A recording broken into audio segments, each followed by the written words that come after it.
everyone, welcome back to the channel. My name is Marley and today we are going to do a focus tutorial on elephant skin.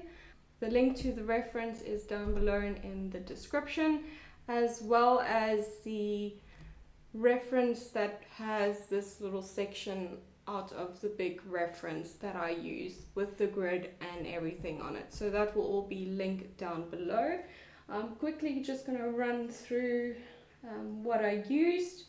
I will also link the video to my tools that I use and why I use them. I will also link that down below.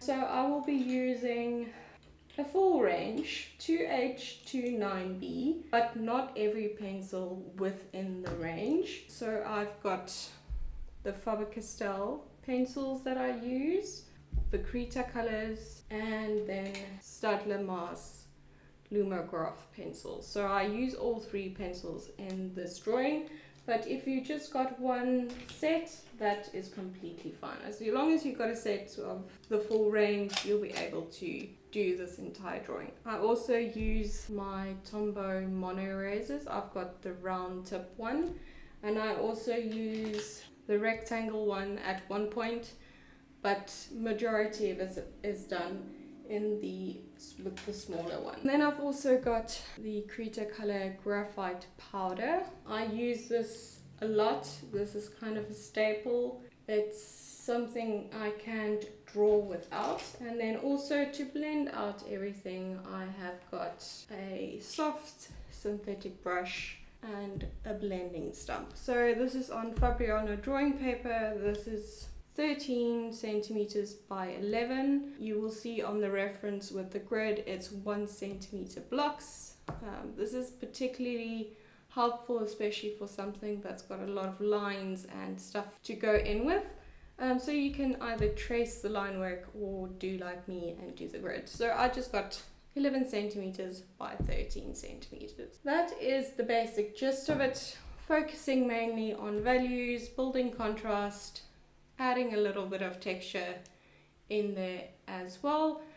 So yeah, let's get started and I hope you enjoy. Okay, so first off, I am going to take a large brush and some graphite powder, and I am going to kind of give everything just a bit of a grey wash before I get started with anything.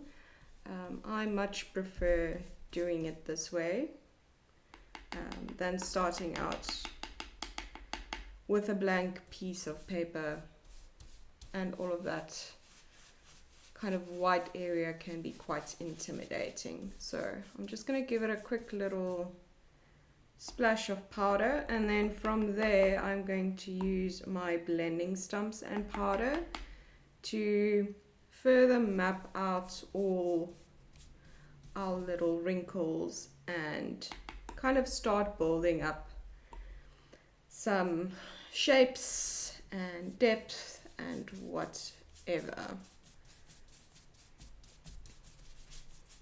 As you can see, I kind of already did that with pencil, just some kind of the defining marks that I've seen. So I'm just quickly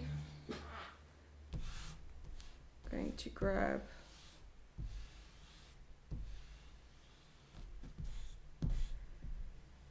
my kneaded eraser and I'm going to clean up around. You can put masking tape around your edge of your drawing. Since this is just for tutorial purposes, it doesn't really matter to me as much. Okay. So now I'm going to take a blending stump and I'm going to start to further map out. I'm going to start with a larger one first. I might change to something a bit smaller later on. And every time I will tap off the excess, just so that I don't have such big splotches of powder around. So I'm going to go through and do that, and then we're going to start adding some pencils and maybe some eraser work to further define the shapes.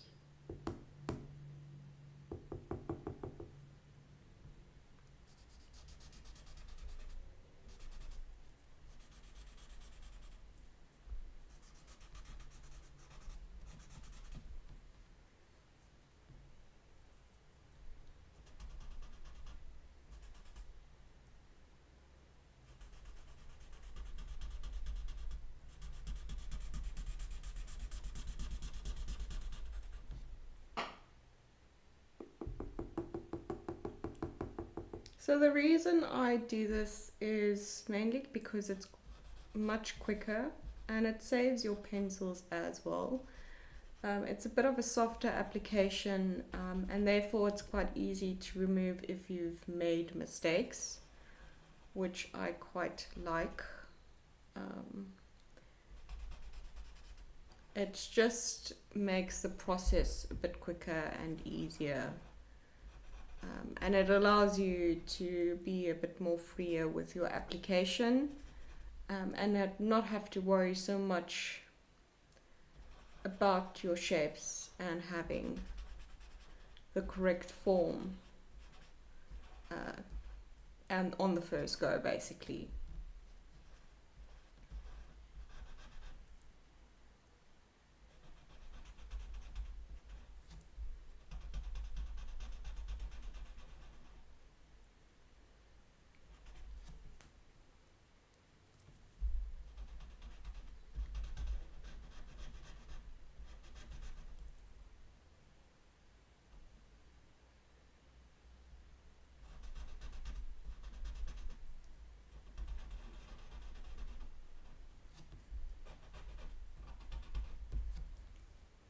So it's going to look messy to start.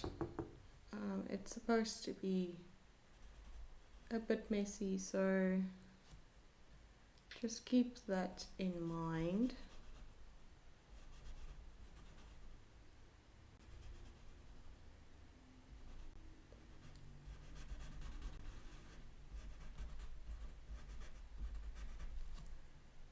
And I don't necessarily want to spend too much time on this particular part. This is merely just to kind of establish our shapes a bit quicker, fill in gaps a bit quicker.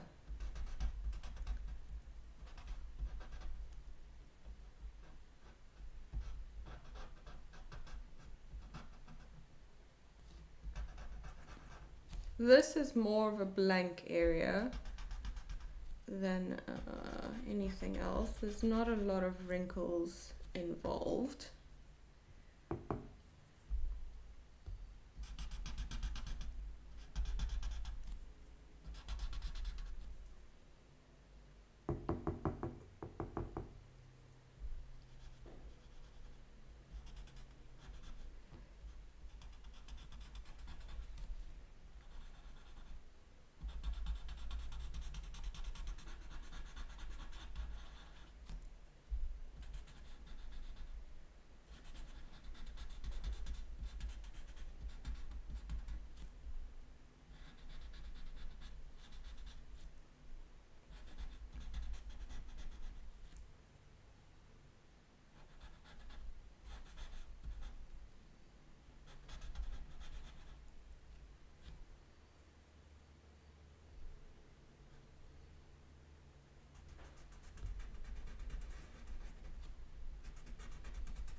get rid of the excess. So as you can see, it's not really as much of a complete mapping out of the area.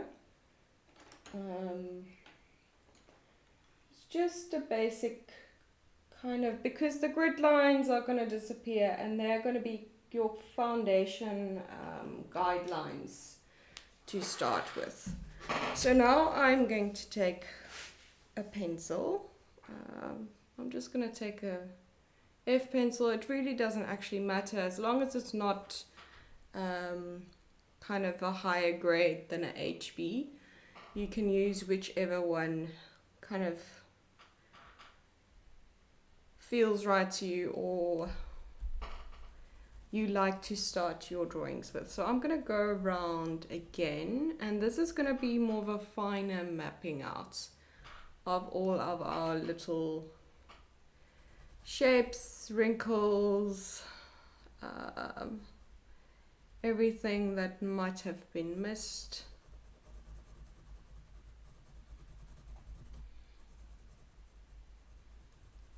So yeah, I'm gonna go through and do that.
And I'll also kind of use the pencil to fill in some gaps as well.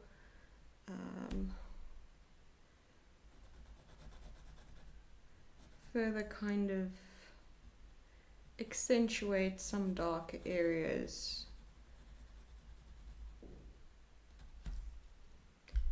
And then I just keep my little mono eraser handy if I need to refine shapes even more. So you're gonna look, I've got my reference quite close up, so I want to really be able to see all the little small little bumps and lumps and shapes, and make sure they're in the correct orientation and size. And that's why I like to use the grid, because it keeps me very much in check to make sure everything is proportioned and going in the right direction, and angles and so forth.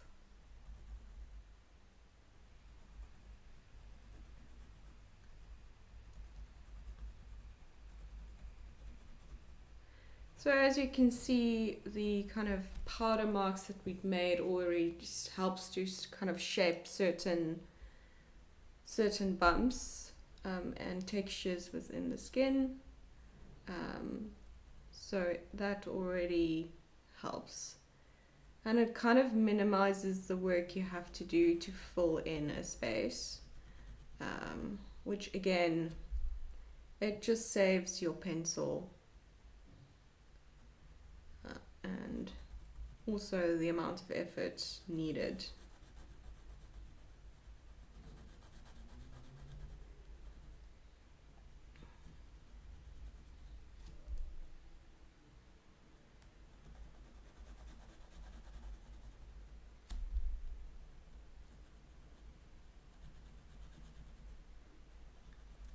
So I'm also constantly checking to see whether or not the blocks really help in a way to see whether or not in those first initial mapping stages you've kind of correctly placed them. So always just constantly in the back of my mind, not necessarily counting the blocks, but just to see whether or not everything is still where it's supposed to be.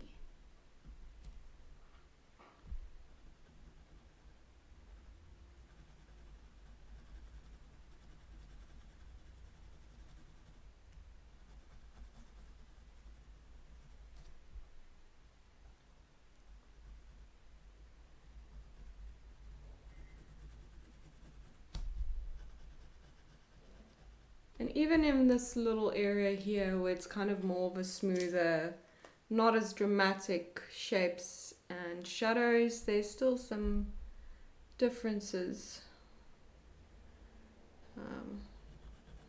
in the little textures.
Okay, so now that we've done a little bit more mapping out, it's still very, almost looks like nothing, but so we are going to add some more powder, as I usually do. And this time I'm going to use a smaller brush. Still very loose and soft. It's not very densely packed, so it's still going to give me a softer wash. And I'm still going to tap off all of the excess. And this is just going to give me a bit of a darker base to work off of. And also help blend in some of that pencil. And at this point, I'm not very worried about things maybe fading. As you can see, they're all still very visible to both me and to you. And that's the point. Yeah, I can still even see all my little grid marks.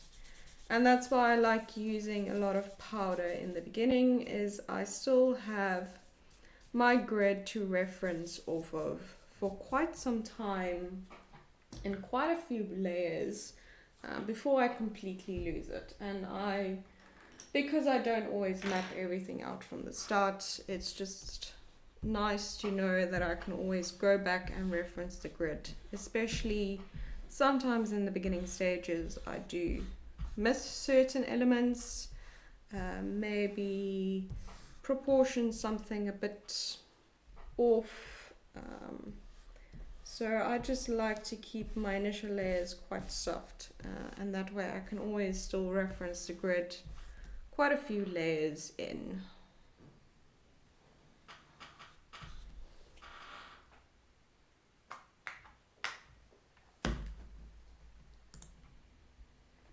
Right, so now we're gonna kind of repeat that whole pencil powder progress, but we're gonna start adding in our mono erasers just to help further define the shapes. So that's what I'm gonna do now, is I'm gonna quickly take my mono eraser, especially in this area here where it's kind of our lightest point, and I'm just gonna further kind of not same as the pencil and the powder. It's not really going to be the most accurate, the most, say, well-defined or well-placed. I just want it in the general kind of vicinity, maybe a bit larger than it would be, and that way it just helps further create some guides for me to work off of.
So now I'm going to take my HB pencil. I'm going to give it a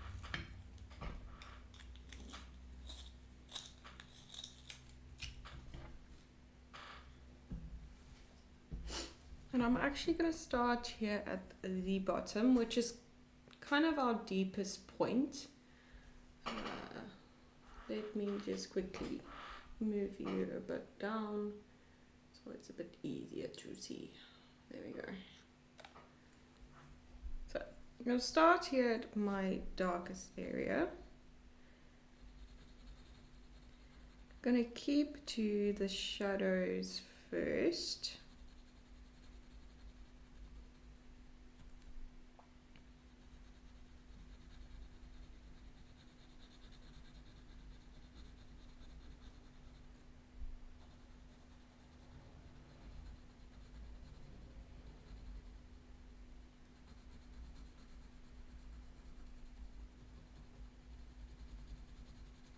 And obviously this HB is going to look a lot darker than in comparison to everything else, but this depth will have to increase as we fill in the rest of our space.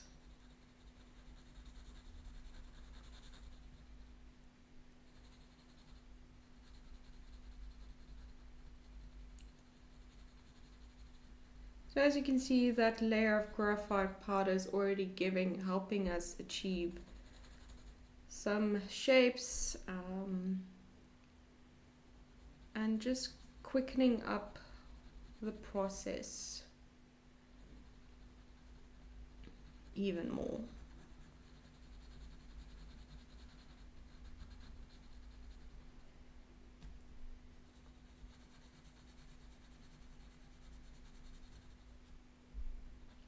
And the thing is with this texture, it does have very in your face contrast, but it's actually very soft in nature, and it's more of a smooth bump with texture on it.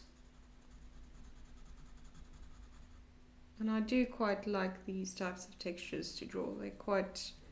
They're fun and relaxing, and because of their kind of not very structured way of being, you kind of don't have to be very precise. As long as it's in the general shape that it's supposed to be, and it behaves the way it's supposed to with the light source, then you can kind of play around with it.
So we've now got an even more kind of built out area of wrinkles and where our main lines are and shapes and so forth.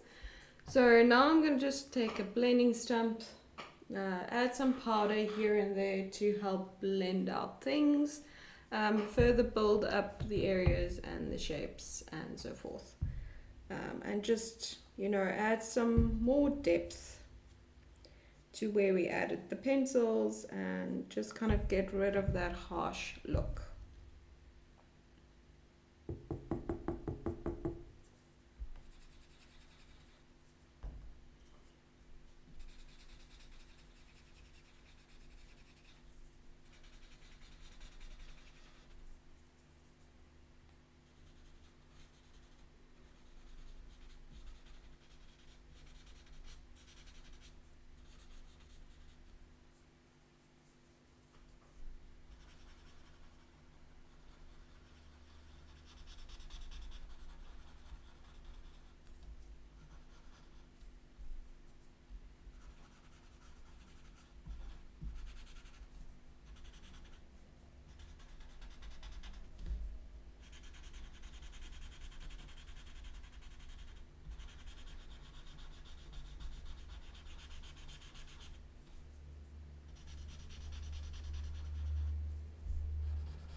So now that we've gone through and done that, it's even more, it's coming, so the whole goal with every layer that I add is to bring everything more in focus and more in detail. It's like focusing your camera, and every detail just comes more and more to the front.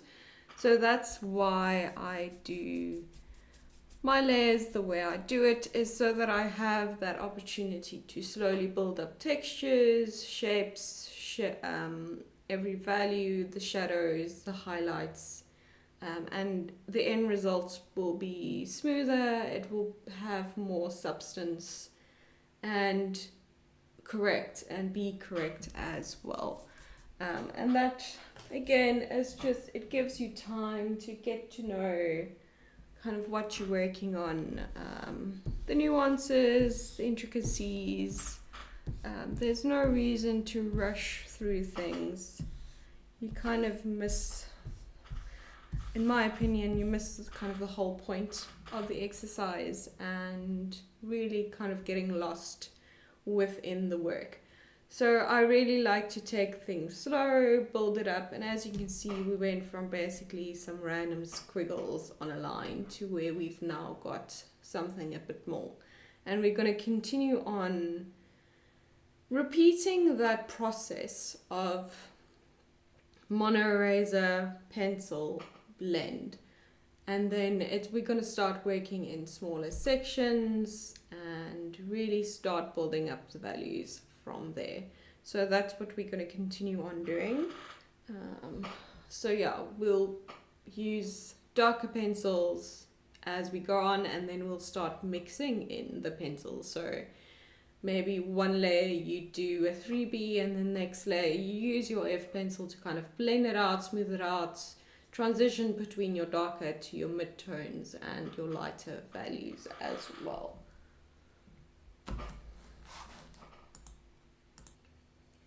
Right, so I'm going to take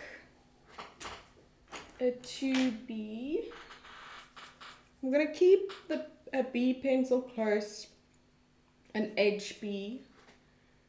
I'm also going to get an F and a 2H. Let me just grab everything. So first up, I'm going to take the 2B. I'm going to sharpen it up. And I'm going to start again in this corner down here. And the same what I did with the HB pencil, I'm going to do to this. I will most likely start switching in between pencils, but I'll let you know when that happens. So start here, start building up everything again, and as I've mentioned before, we're just starting to slowly bring everything into focus.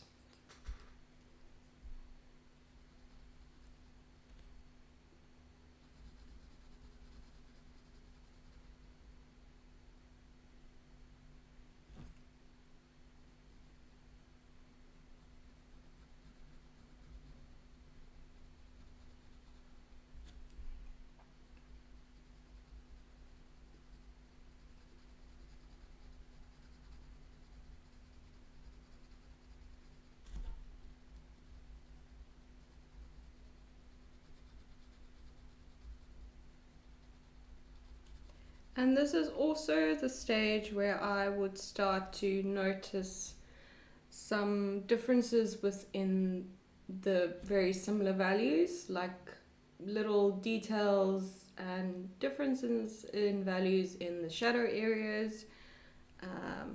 Really starting to also pay more attention to those types of details, where before I mainly focused just on the defining shapes and lines.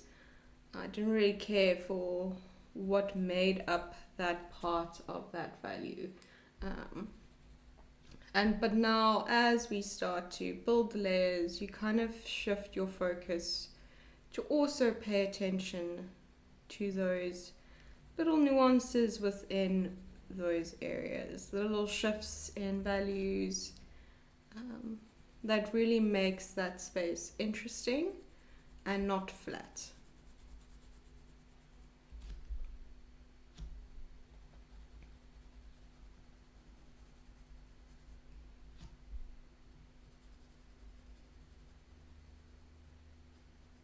So here I'm just going to quickly take a 2H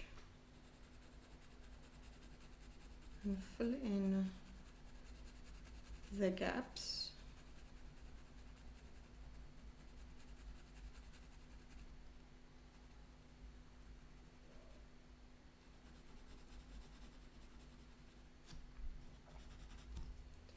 And then back to my 2B.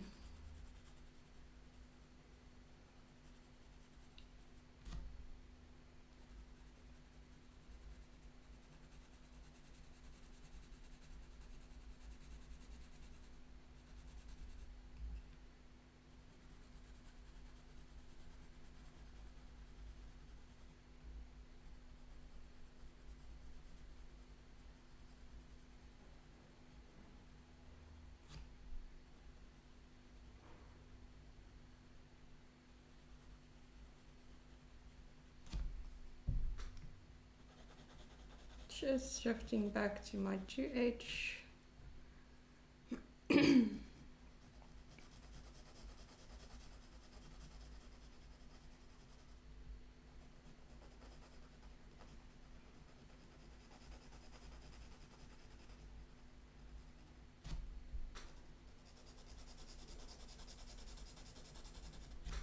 also going to take a blending stump.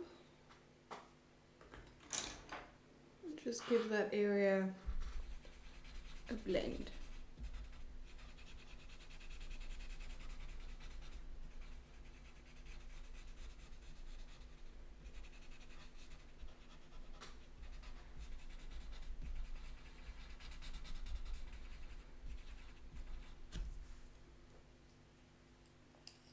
Back in with my 2B.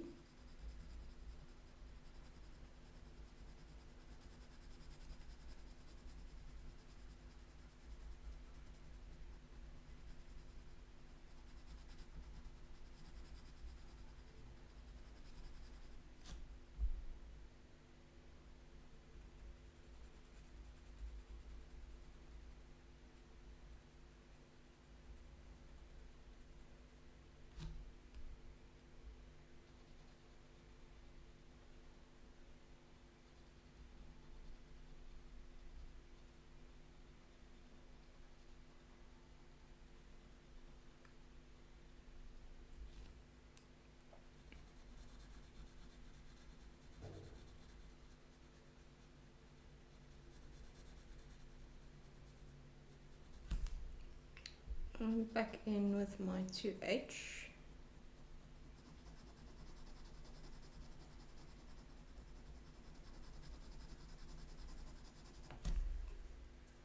I'm just going to give that a blend.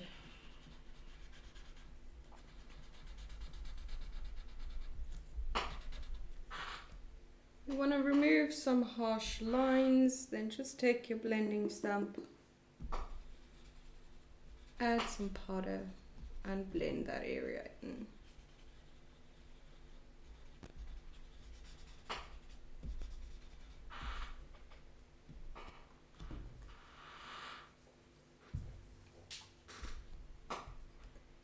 My 2B again.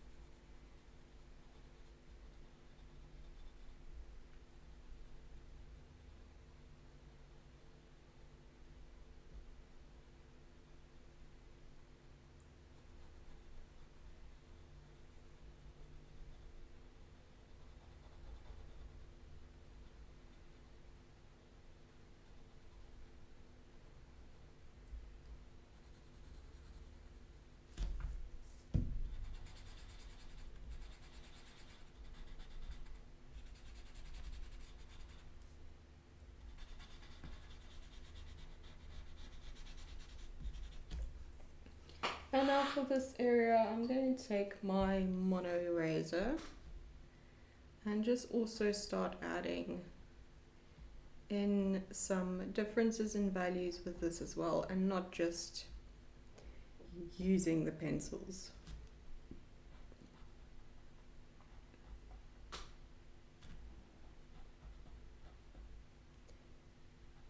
And this will just help further accentuate the shapes.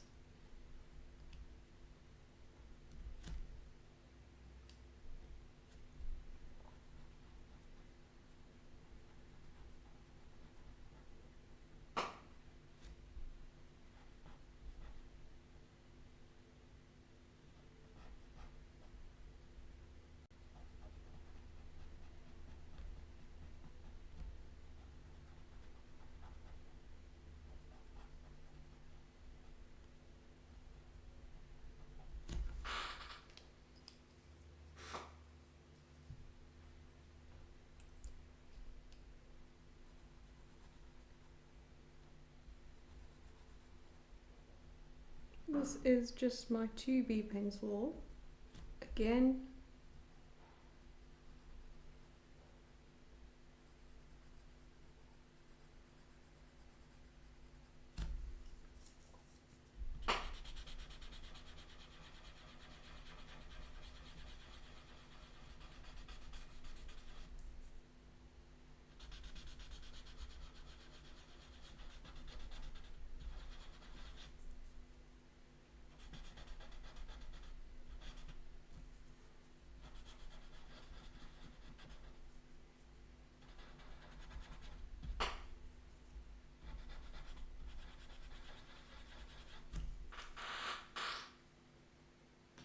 And then sometimes I also just like to take the brush, and that will kind of fill in the grain of the paper, leaves these little kind of specks almost. And then I'll just give everything just a wash with the brush, and it will just smooth it out again.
This is just 2B again.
just going to also take a brush again, add some powder.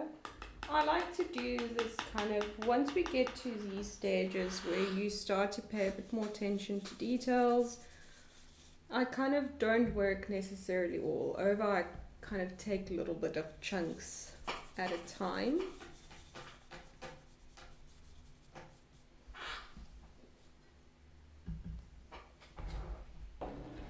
And that way it's just a bit more of a you slow down your process a bit more. And that just also helps you to pay attention to the little nuances and the little differences in details.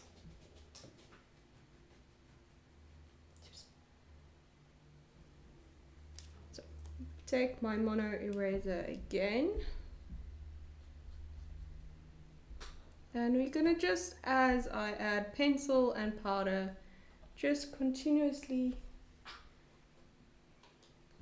help keep the shapes kind of different and in focus. I'm just going to continuously just add some edge highlights, some differences within the shape's value as well.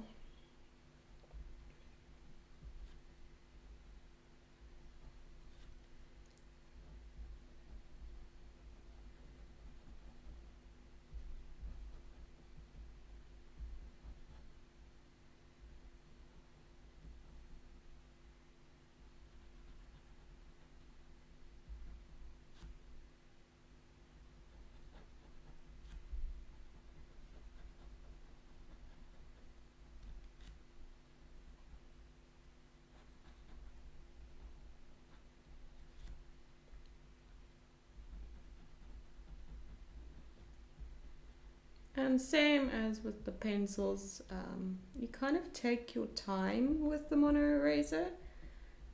In the beginning you can remember it was quite quick, but now just taking a bit more time.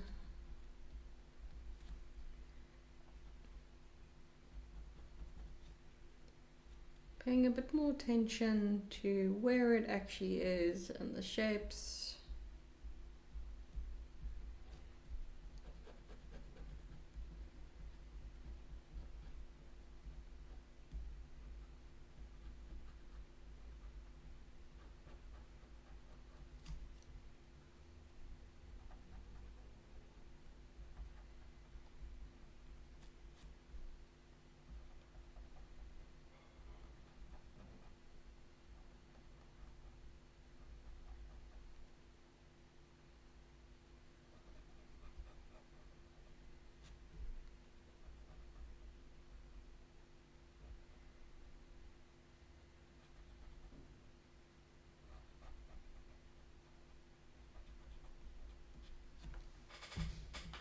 And then I always like to just also, once I've done that, just mute everything. Until that final detail layer, I try to keep everything muted and blended. And that's just personal preference. You don't necessarily have to do that as well. So now I'm going to switch up my pencils a little bit.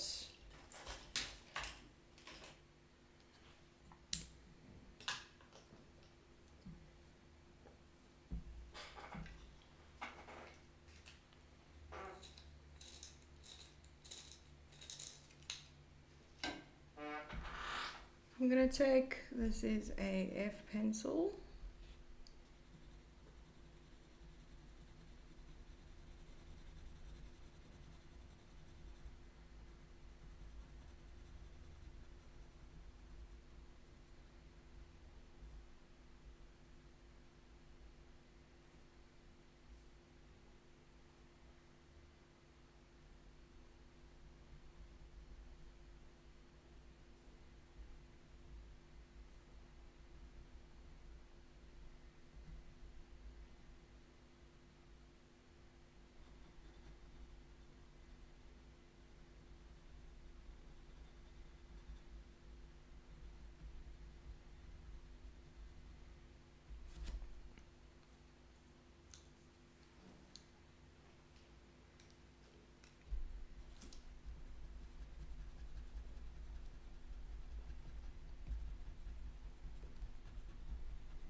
So just as I go, I will add pencil and blend it out. Since I'm working in an area where there's not a lot of pencil down, just to ensure that I don't have any lines and that I continue to just blend it out.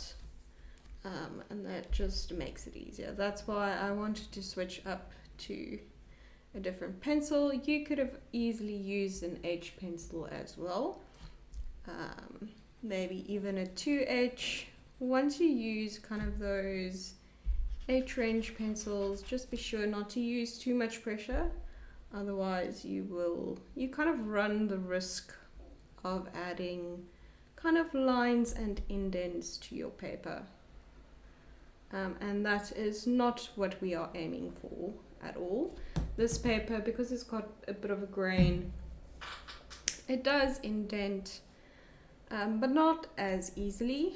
So you do have some play around, and that's also why I like to keep my initial layers quite soft, is to avoid those indent lines. And a fun little tip, if you ever do grid lines, try to do nothing below an HB. You want that kind of soft B lead to do your grid lines and line work with. I've had it happen to me where I used a 2H and then there were indents and the grids were kind of visible, which I did not like. It's a hassle to remove, but if you figure it out too late, it's kind of visible. Well, to me, I know it's there and it's a bit annoying.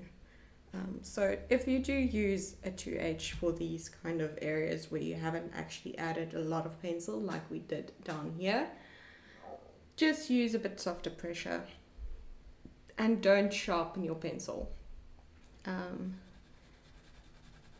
Try to, if you do have more than one laying around, try to choose the one that's worn down more, as that will also kind of help to avoid the whole leaving marks on the paper. Because I don't use the indent technique. I like to build up every value just with the pencils, the erasers and the powder. So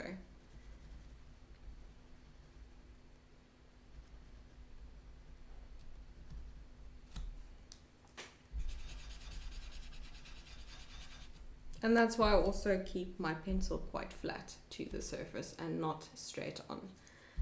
And that will just also help avoid me making marks. And also it will ensure that you always have a softer pressure due to the way you put your pencil down to the paper. So I'm quickly just going to add powder in this area with a brush. Add and tap off all the excess. So yeah, I had to do some fixing as it wasn't quite correct. But as you can see, the soft layers just helps keep everything very easy to fix. So this is my mono eraser again.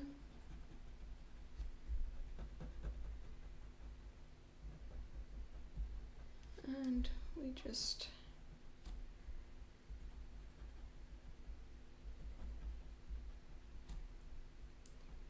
going to continue on just defining our shapes a little bit more.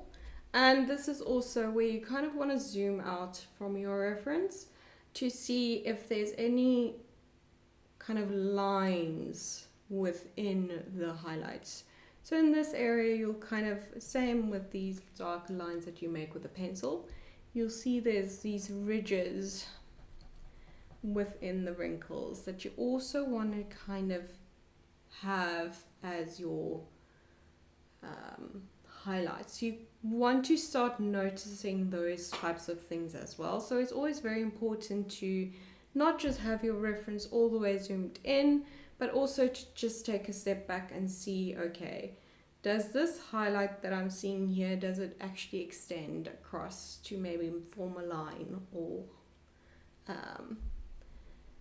what's the bigger picture? So you always want to view your work also as a whole, and that will also just show where certain areas of highlights are, where your light source is, and kind of give you an idea of how you want your values to be able to interact with one another.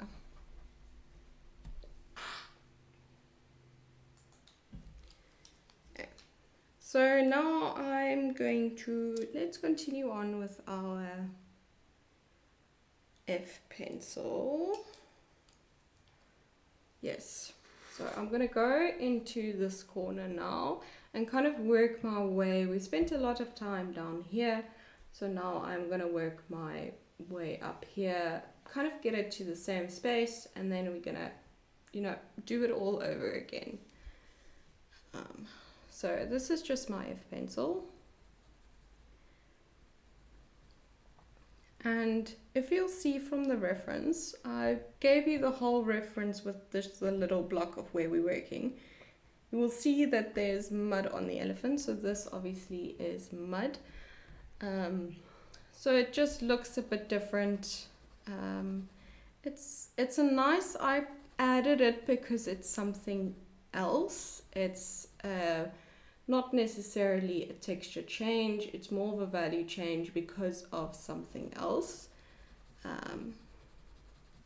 And it's actually very interesting. I've been enjoying drawing the big full-on drawing with all the differences in the textures and the very stark kind of lines of where the animal is wet or dry and a bit dirty because of the mud. So I decided to include this little section as well, as it just allows you to also draw the texture within a different, not depth, but I want to say color, but obviously we're not working in a color. It's not a shadowed area, it's just a very different change in value basically.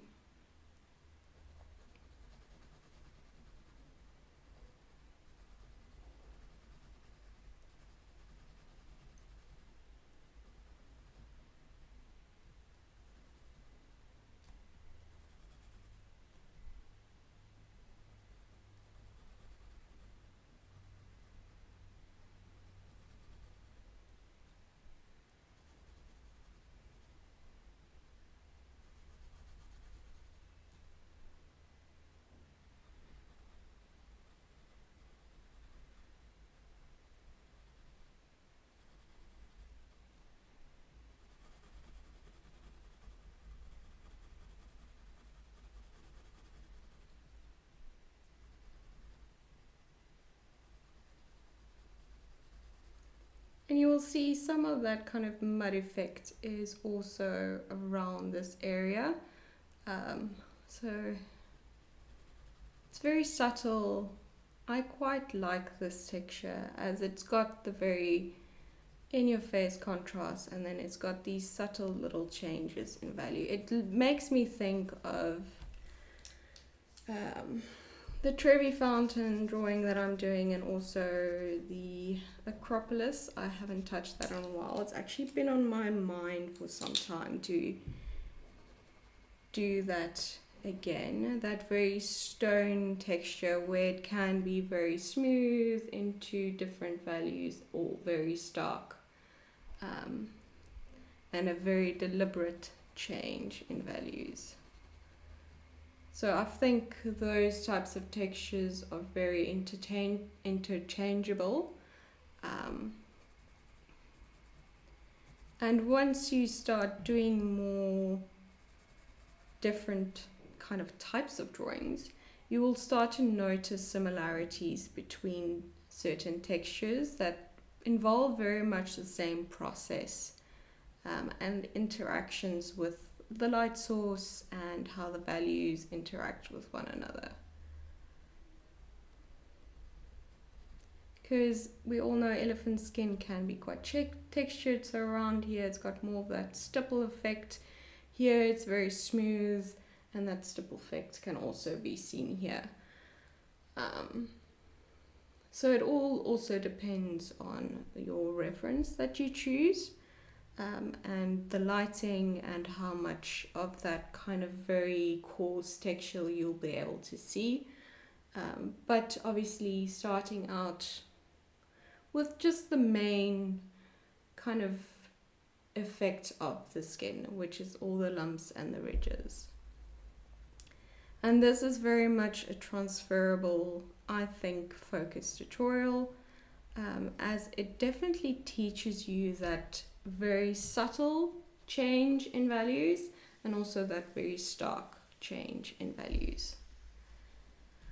So these deep ridges are very stark, but still in the same context. They're quite blended with their surrounding areas. So it's not just a line that you can draw. You actually have to make sure that it's still blended in with the surrounding area. And that's just because we're working with an organic texture here. So you do need to change your mindset when you're working. And I think that's just the small difference between this texture and, say, for instance, stone texture. Yes, stone is obviously still organic, but it's a much harsher, it's not a living thing. So you can have the cracks that are actual very stark lines, whereas this, it's a line, but it still has to be blended in because it forms part of the main kind of ridge and lump. And it's more of a recess than it is a crack or a crevice.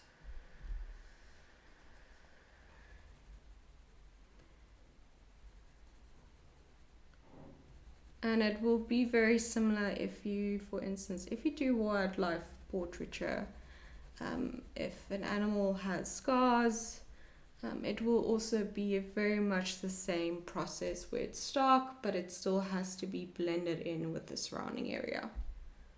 So once again, very interchangeable and transferable methods. And that's also, I want to be able to bring focus tutorials more to the channel. I think it will mainly be the main focus. Because they are a bit quicker to do, and it's a lot easier to kind of hone in on the techniques.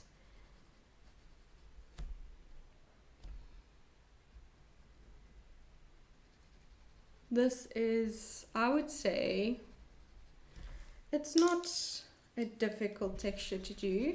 I think the main problem with, if you are drawing elephants or rhinos, even reptiles, is the sheer mass of the texture of the skin. And that can be quite intimidating, but once you've kind of know how to break them down, and actually that's where the initial layers become very important, is to be able to make it manageable for you, to be able to actually get to the part where you want to be, which is, I feel like, this middle part where you start to build up the textures and the values. So being able to figure out those types of techniques on a smaller area, this is still quite busy because there's a lot going on and there's no real definitive kind of anchor point. Which is, I think, why you need the grid for this type of texture and drawing, just to help you kind of put everything into proportion with one another. Otherwise it's just a bunch of random lines and you don't really know where you are. So being able to work in a smaller area on such a kind of busy texture and kind of figure it out. It will definitely make it easier to break down larger drawings with this type of very busy texture. Fur in that regard I find is very easy to build up those initial layers, especially if you've got an animal that's got short fur where you can see the bone structure, then it's very easy. Whereas if you look at an elephant, it's basically just a round shape with a head and a trunk. It's no real definitive body shape like, say for instance, an antelope or your horses or cows and those types of more herbivore, smaller herbivore animals. I find your predators like your cats and your wild dogs, wolves very much fall into that kind of blob category, where it's a lot easier to do those initial stages, and it's not as overwhelming, to say the least. But fur can definitely take a bit of time to get that real depth and not that kind of harsh line feel. Really have it more of a softer overall look.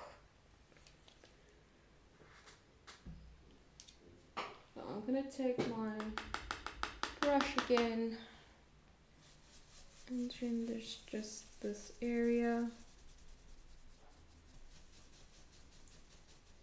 and just blend it out. So now we've got more kind of a better foundation to work off. I feel like this foundation is a bit better than this one. So we'll definitely continue working on top down.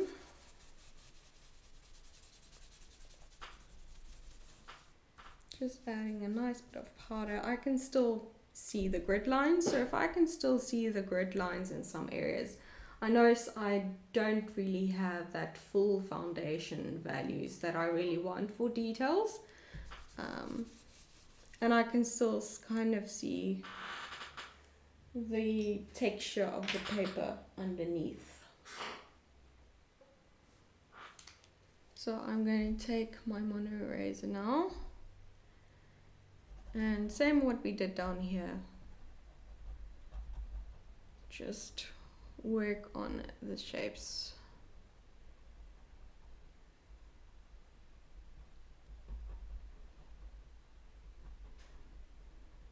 And here you want to focus on the actual shape of kind of the highlight, as that will also help kind of with the overlying shape of these little bumps and ridges. So almost use it as a negative space.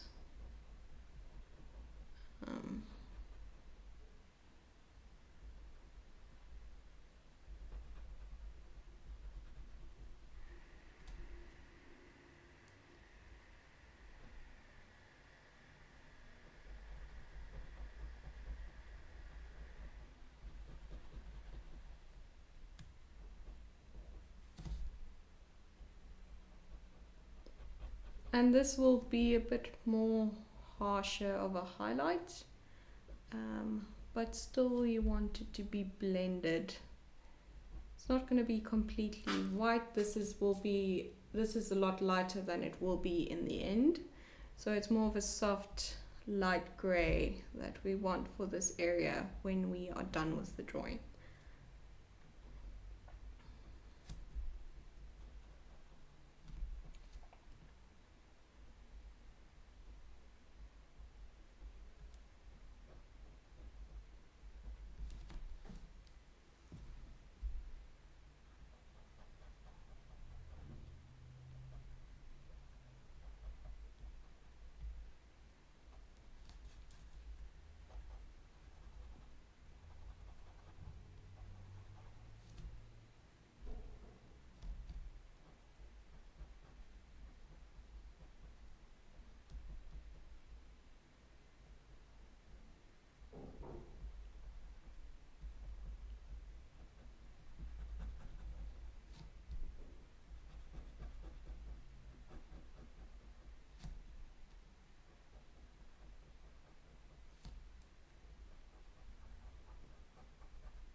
And then I'm just going to take the brush. I'm actually going to take the large one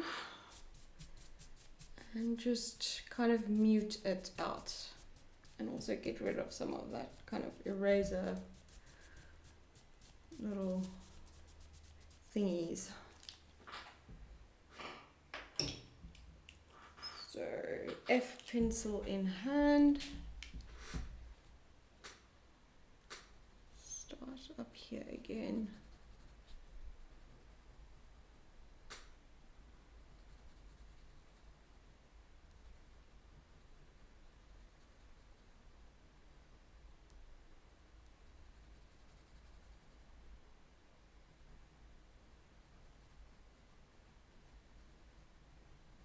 And we are just going to further build up the lines and the shapes.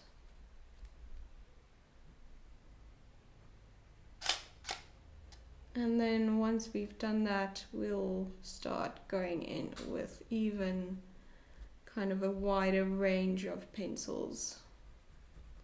So in the beginning layers, you have a very kind of narrow range of pencils that you use, and they're on your lighter spectrum. And then as you kind of start to build the details, you expand your range. And that way you can expand kind of your depths and the range of values as well. So you don't want to start with your wide range first.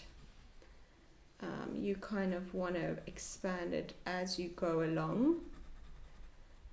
Because when you bring things more into focus, then you can really start to build your depth up to where you want it.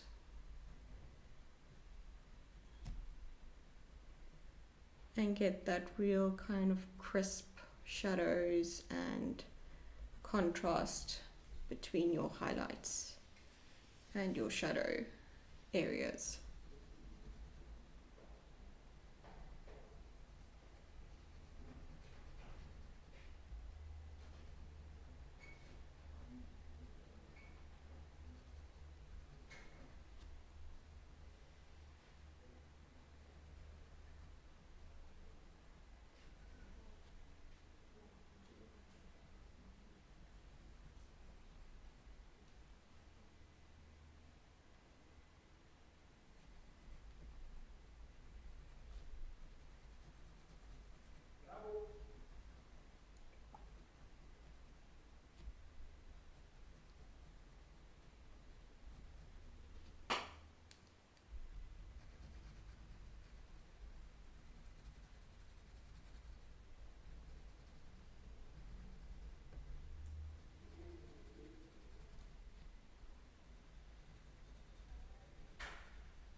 Okay, so now we've got even more values to work off of, and even more kind of details in your lumps and your shapes and the little softer lumps and bumps and lines in. So we're going to build up on that even more. Let me see. So I'm going to first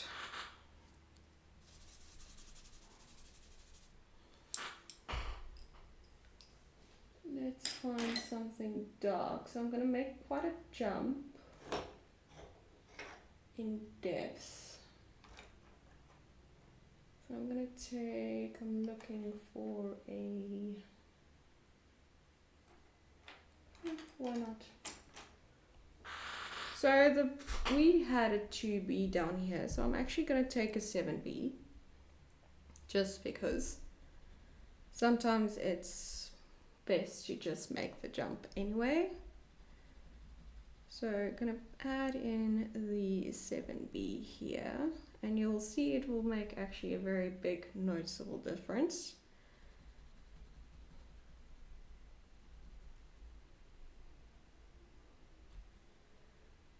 And we're just going to first work on the darkest kind of lines. Very soft pressure. And the soft layers beneath will kind of help to stop it from being harsh. And that's also one reason why I do the layering that I do, is once you add in those darker pencils with a softer kind of initial foundation layer, you will be able to maintain that soft look and feel.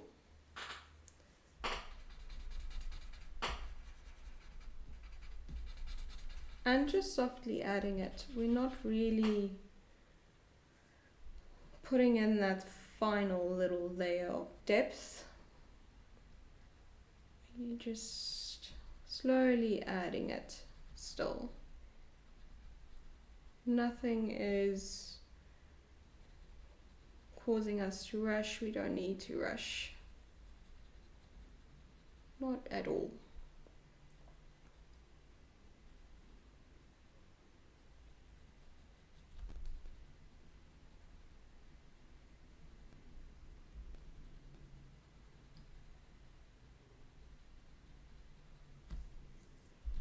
And just continuously blend it out to stop it from starting to look harsh. And you can see its depth, but you can still see all the little lines and the little bumps.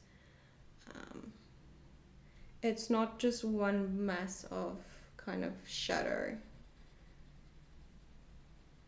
And that's what I generally try to avoid, is I don't always like just a big blob of shadow.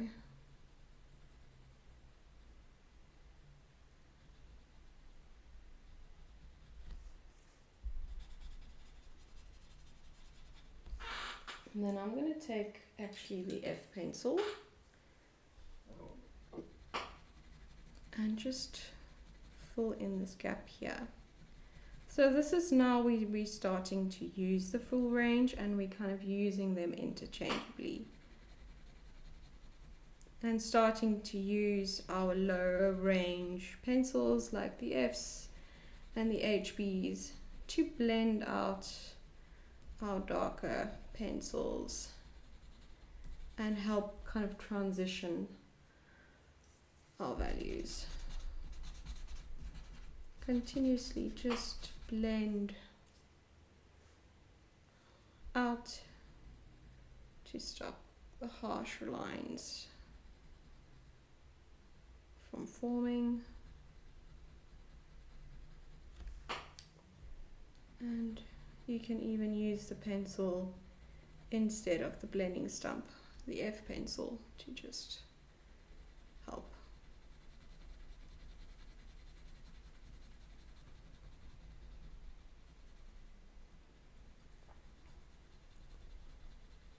And this kind of layering will help you get that kind of mid-tone middle kind of range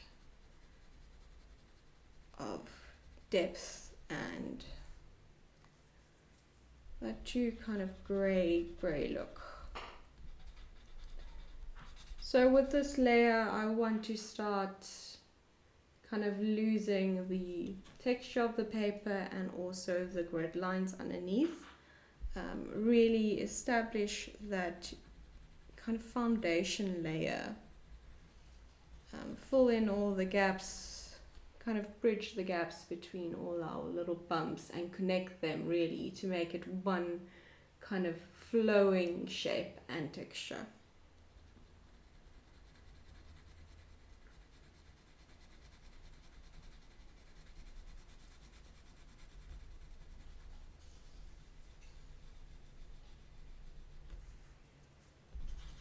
And that will just come through kind of step for step, adding pencil, blending it out, and as you can see, still just using my F and my 7B in this area. And it's kind of the look you want. If you look at the reference, we haven't added the mono eraser just yet to add those little subtle highlights. But we are building up that foundation where those types of subtle changes will really start to make a difference. So you don't need everything in between to kind of create it. With certain textures, I'll gradually build up towards kind of my NB range, like a 7B. But for this instance, I don't always know how to explain how I know when to just jump straight towards the 7B and maybe the 8B and the 9B. But that's just kind of something you learn through practice and continuously kind of drawing and experimenting to know what combination will really work and how big of a jump to make.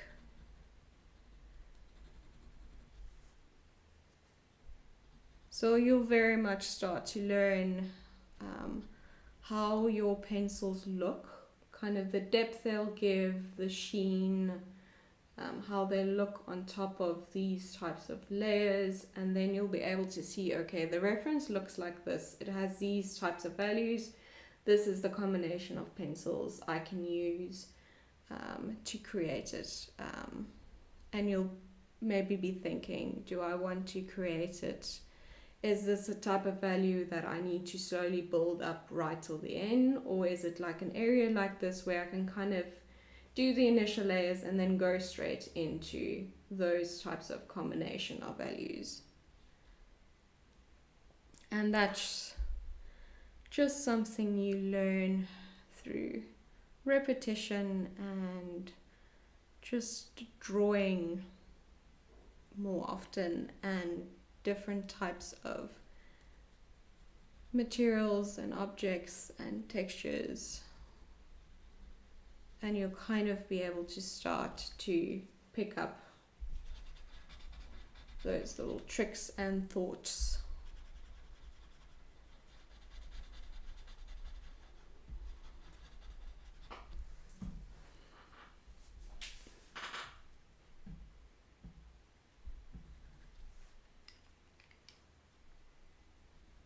So I'm already now thinking, okay, we've moved out of kind of this depth. As we move this way, bar this little line here and the texture marks, I might switch to something in between. I'm already thinking a 4B, maybe a 3B, just for this area, because it's not as dark as here. So in your mind, you've also using those initial layers to kind of build a plan, basically. You start to get to know the areas a bit better, and you know, starting already to kind of subconsciously think about how you're going to achieve all those values and get that correct foundation layer down so that my details would look as realistic as possible. So still in these layers, we are obviously putting things down where they are supposed to be, but still not really too focused on the very, very minute details. We're still thinking a bit broad, not really too focused on the very, very nuanced changes in values. So I'm going to use my 7B for this very defined, I'm going to call it a crack, crevice little thing, just to add it in. And then I'm going to switch to a lighter B pencil.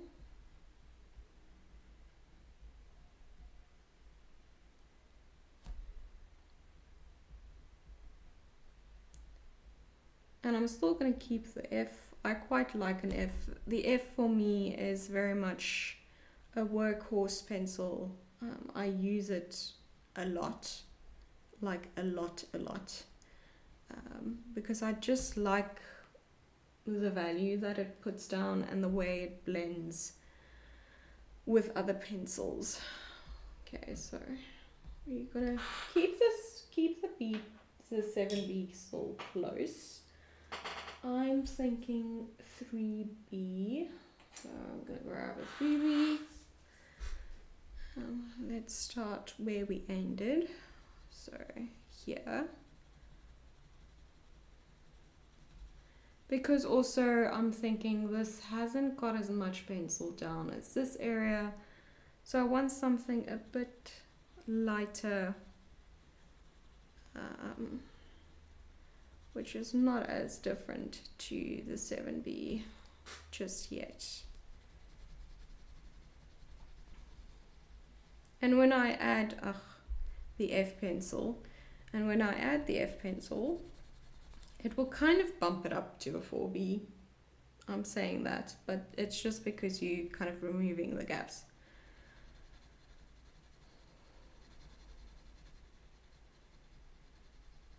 And that's why it's not always necessary to have the full range. You can kind of just skip to. I think the bottom end is more important to have every pencil. So every pencil, I would say 2HF, 2HH, F, HB, B, 2B, 3B. And then I think from a 3B you can just skip up in terms of two pencils. So you can even stop at a 2B and then work 4B, 6B, 8B, and then, yeah.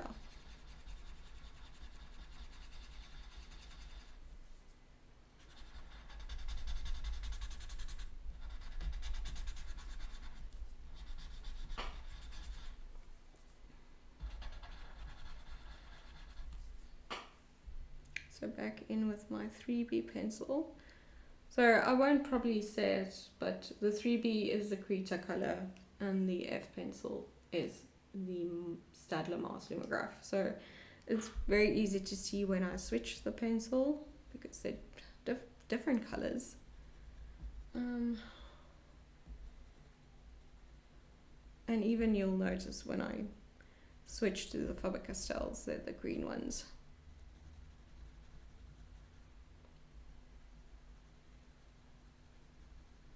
So still using very light pressure, even with the 7B to kind of deepen up this crack. I didn't actually use a lot of pressure.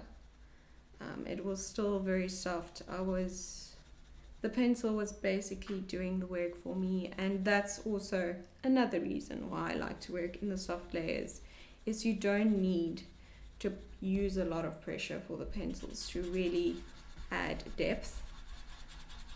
It's only when you start to get to those really final stages where there's already a lot of pencil and powder on the paper and you really need to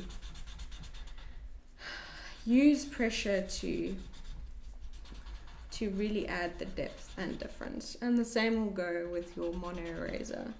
In these initial layers, I don't need to use a lot of pressure for the mono erasers to actually erase. Which is another reason why I like to keep things soft. Then I don't overuse or kind of go through my materials quickly.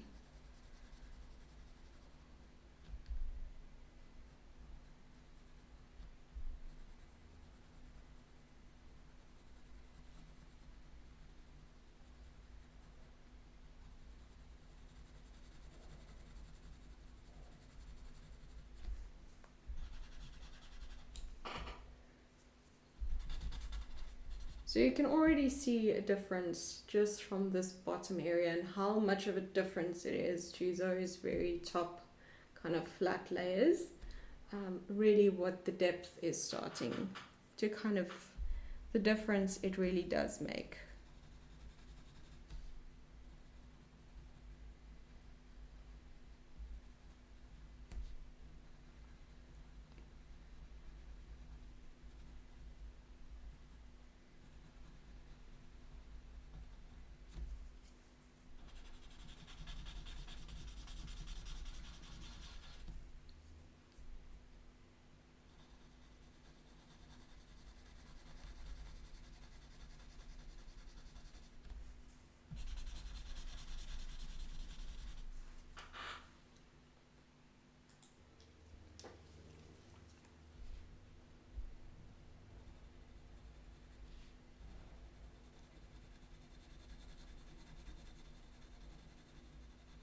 So as you go into areas where there's not a lot of pencil, you just really kind of lighten up your pressure, even when you go to blend it out, because this blending stump has got quite a bit of powder on it already. And also because you've been blending out everything down here, 7Bs and 3Bs, sometimes you just don't want to add all of that depth. So just light pressure with kind of all your materials and tools.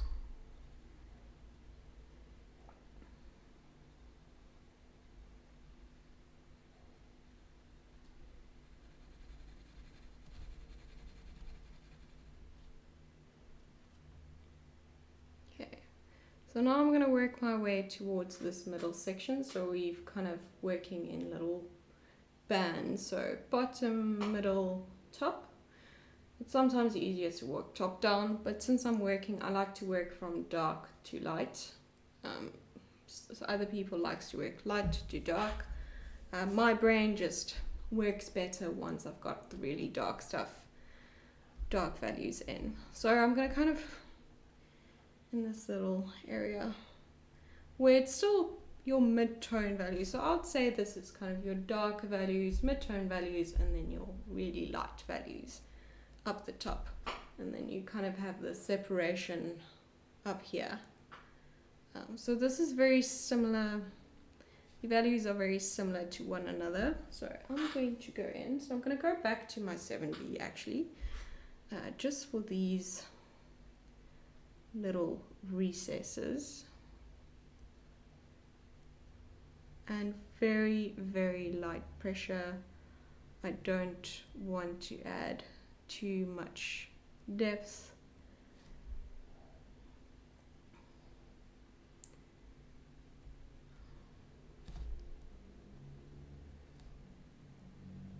You can, if you want, use the 3B that we're going to kind of use for the rest of the area.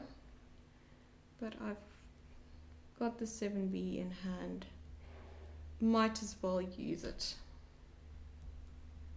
But like I said, if you don't feel comfortable using the very kind of higher range B pencils just yet in these lighter layers, then you can use something like the 3B. Even the 2B with that we used initially, that's completely fine. Okay, so back in with the F pencil.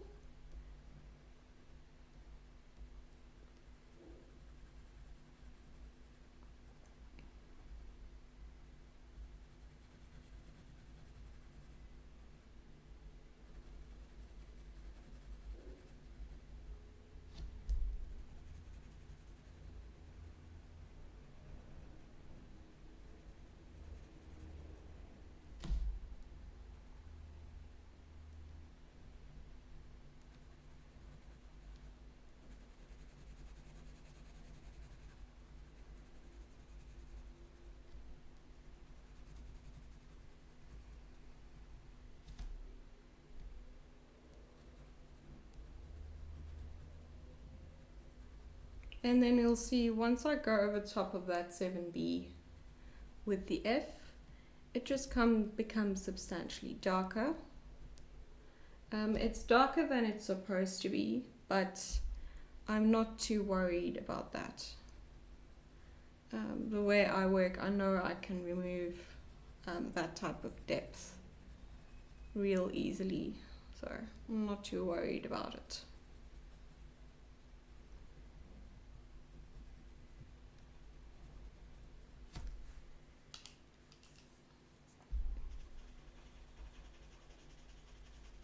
And if you blend here, just blend into those areas where you've got your kind of main highlight, just to start that kind of smoothing out and transition, kind of just start helping with that whole thing. And like I said, the highlights are not going to be this really light, because we've still got a lot of depth to add.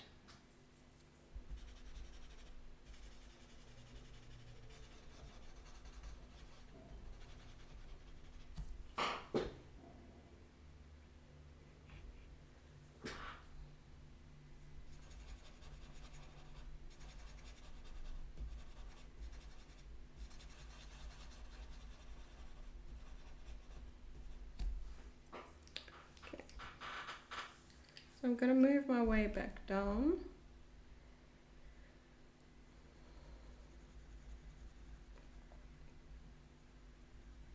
And this is my 3B pencil.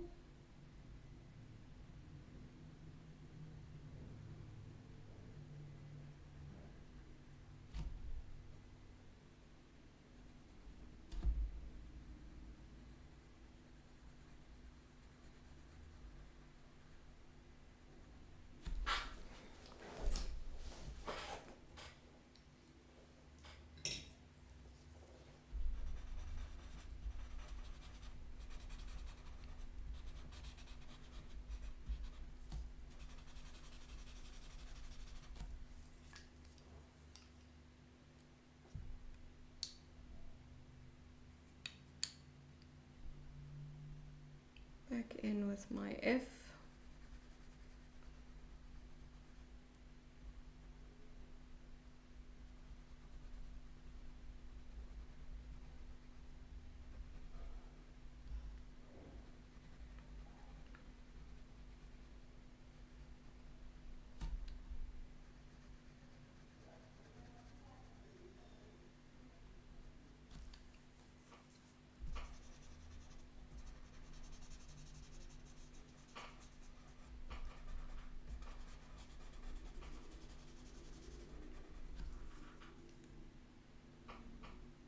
This is my 3B.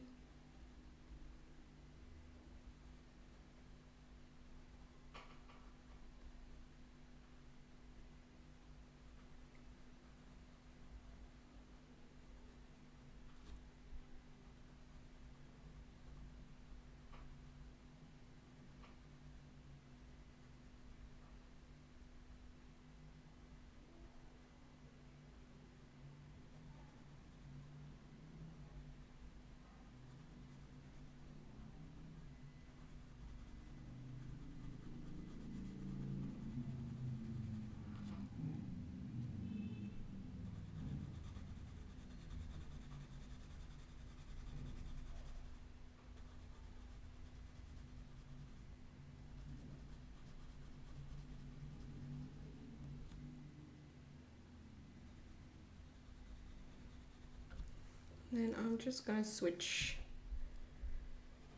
back to my F.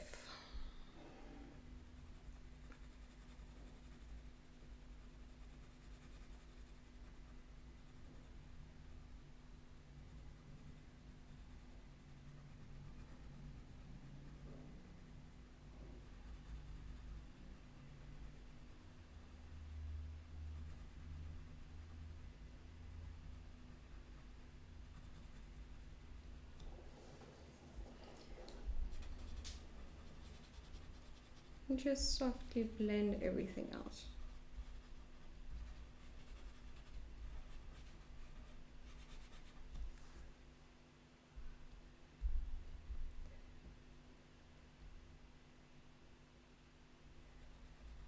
Back in with my F pencil.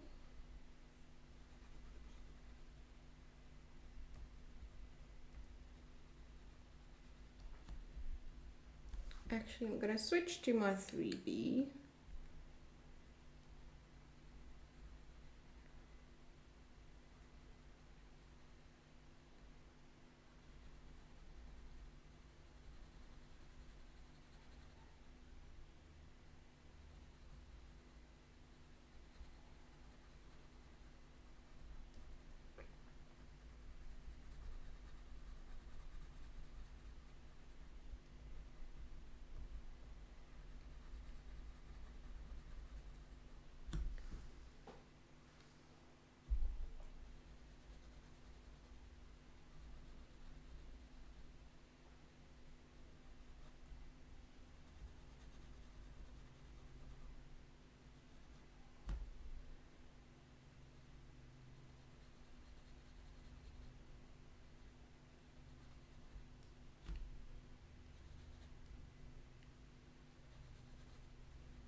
Okay, so now that we've added a bit more depth in this little area, I'm going to go back in with my F pencil.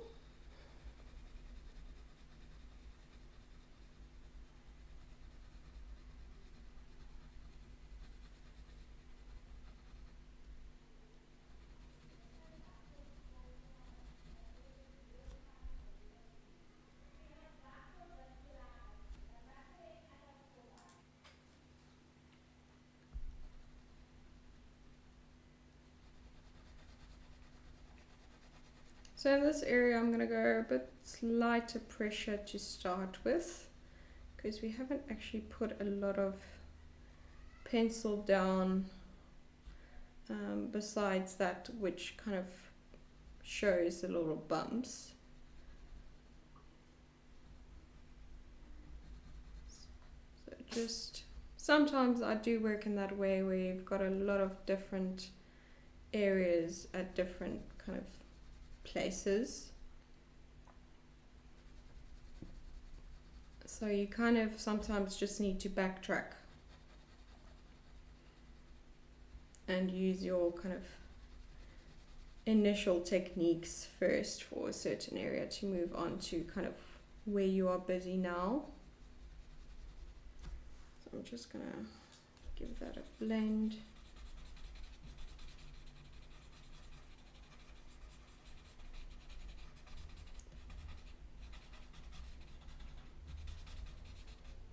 And then I'm going to add powder to my brush, tap off the excess, add it to this area, add some more, tap off the excess,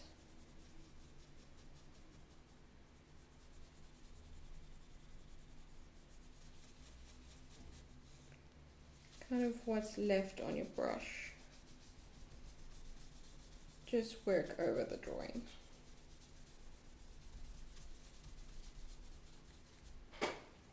So here we've started to remove the grid lines here as well, but you can see in this area it's still very much visible. So we will continue on at the top here. Let's see.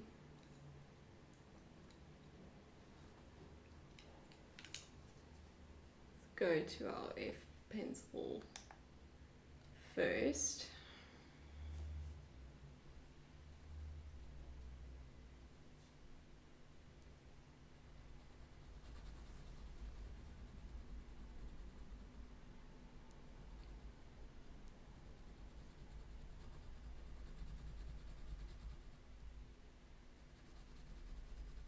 And then we're going to kind of switch quickly in between to our 3B.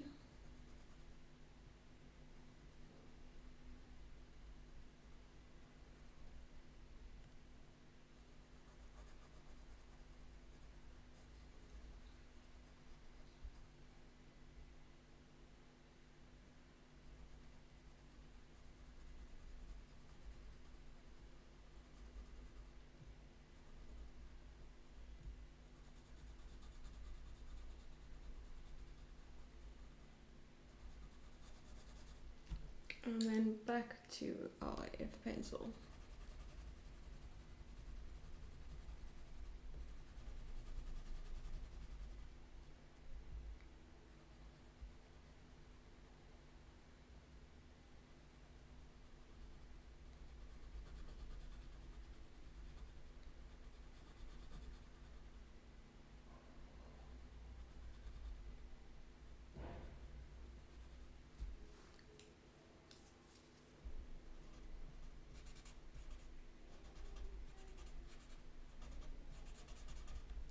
And also, I'm going to start adding, kind of using my mono eraser as well.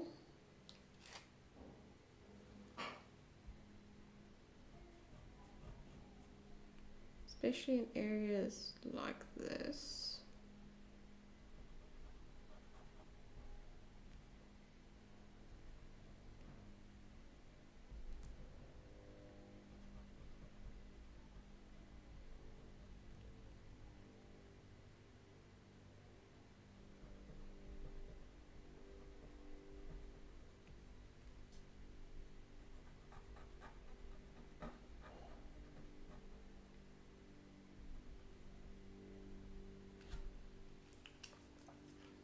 Back in with my F pencil.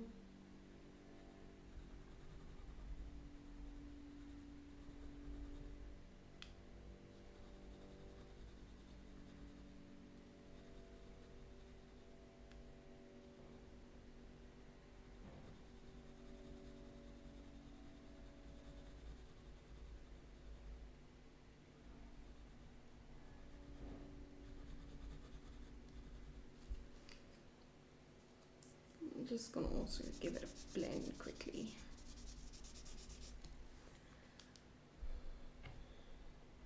Back in with my mono.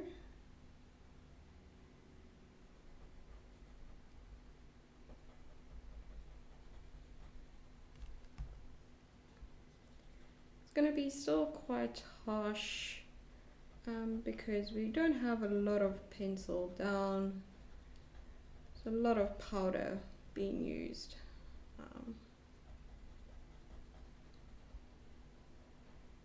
Just the way I like it. And then you'll see once we add a lot more pencil,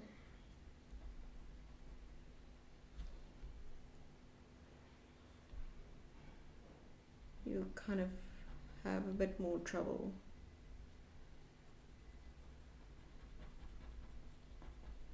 removing some areas, like for instance down here where we've started to add a lot more.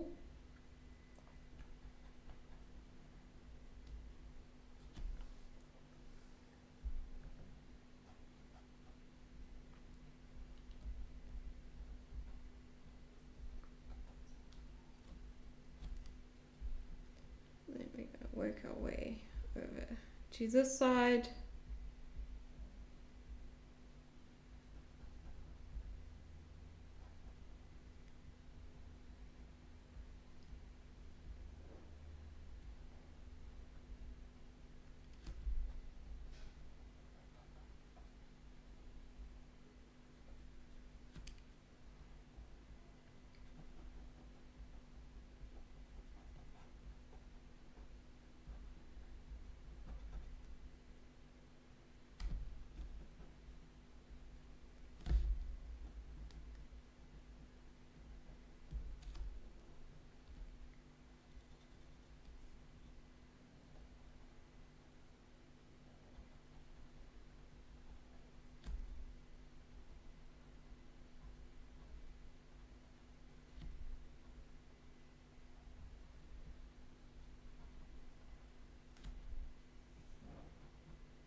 Okay, so I am now going to take, let me just quickly sharpen it up.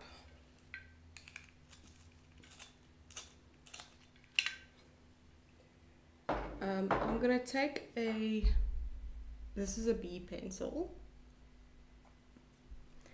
and I'm going to start at the top and kind of work my way around the drawing with this B pencil. I don't know if I'm going to go everywhere, but just also use it to start filling in some gaps, building depth in some of these lighter areas.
Just gonna find a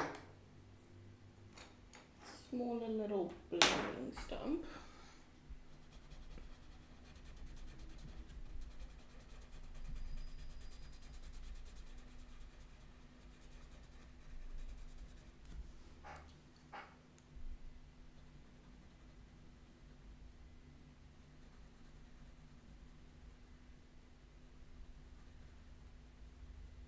And I'm just going to use it every now and again where I just want a bit more of a precise blend.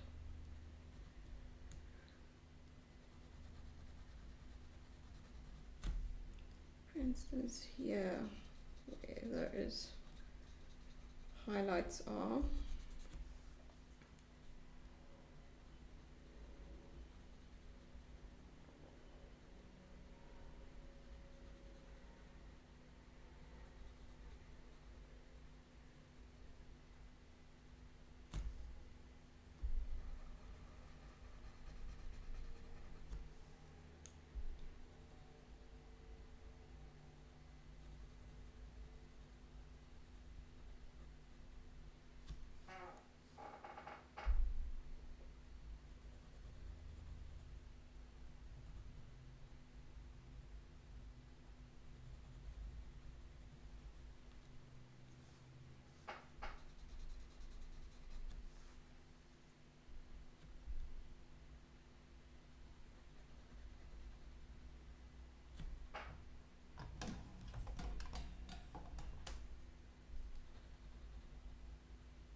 Right, so I went over kind of everything with the B pencil. The reason I chose the B pencil is it won't add a lot of depth, and the Faber-Castell one in particular doesn't add a lot of depth, especially when you've already got this much layers going on. It would smooth out the areas. It's nice and sharp, so it keeps its point. It's a pretty hard B pencil. So it doesn't add a lot of depth, but it does very nicely fill in the gaps, and everywhere where I've added it, it's still very visible. It did add something to those areas and kind of help smooth them out and add a little bit more, kind of bring everything a bit more into focus, and also add a bit of depth, especially in these lighter areas. So the B pencil, and then I just blend it out here and there with it. So I'm going to add another little wash of powder, and then I'm going to do some work with the mono eraser.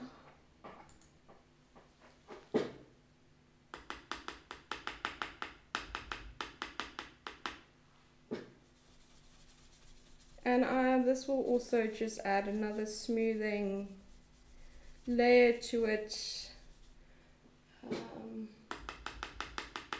Really tap off the excess.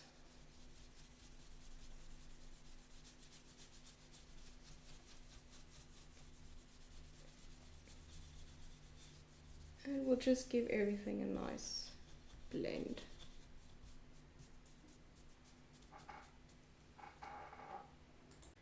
Okay, so now I'm going to take my mono eraser, and we're going to do some, not necessarily cleaning up, but just some playing around, adding a bit of texture, especially down here and up here and to the side. And obviously we've got the highlights up there that we just need to clean up some more. So you're just gonna do as we always do, but same as you do for the pencils, you just become more precise, and a little bit more kind of defined in your placement of your mono eraser as well.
And obviously, if the same as what we've did in the shadows here, where there's subtle changes in values, obviously not your whole chunk of highlight is all the same. So I'm not going to take out everything with the mono eraser. I'm going to leave some bits that lighter bit of grey, just to also keep some, you know, interesting little nuances within the highlights as well.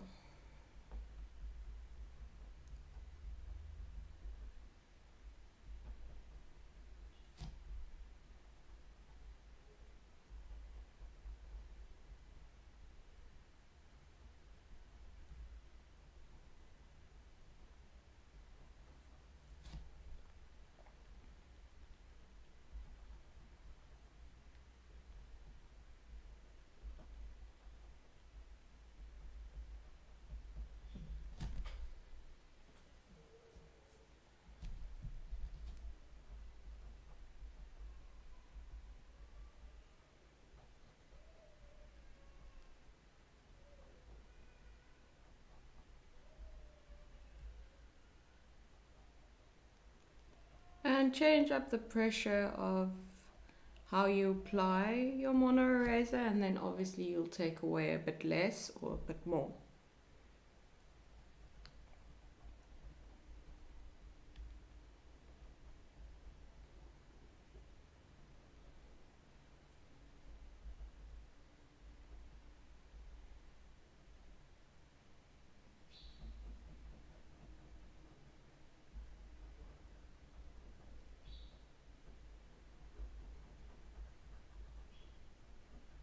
So here, this is also not just one big blob of grey.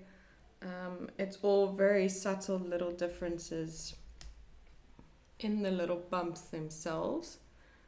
So we're going to start also just using mono eraser to help with defining those shapes as well.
You can also, for these little lighter areas where you just want to barely take away, you can also use your kneaded eraser with very light pressure as well.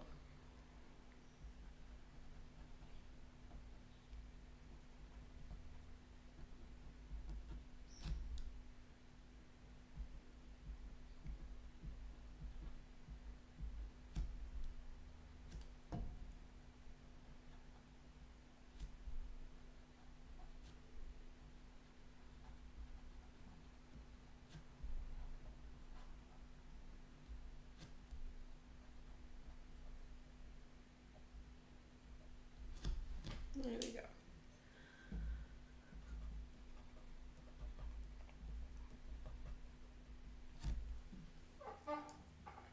Now I'm just going to take my big brush. I'm not going to put anything on it, and I'm just going to very lightly just sweep across. There we go. So now I am going to find, let's find a nice,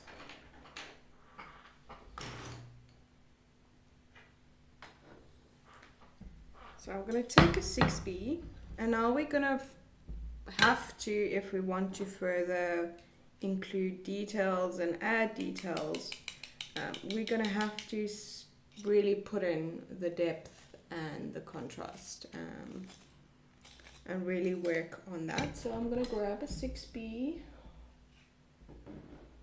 for now, and then I'm also going to grab an F pencil.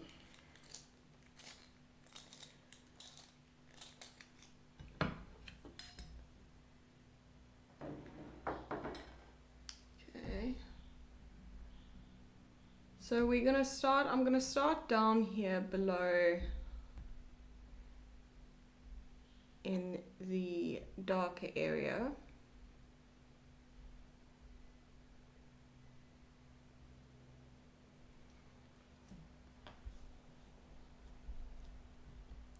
With the 6B. So we did the 7B but with very light pressure. As you can see, the 6B is still adding depth. Now we really want to kind of establish the depth, truly establish the depth.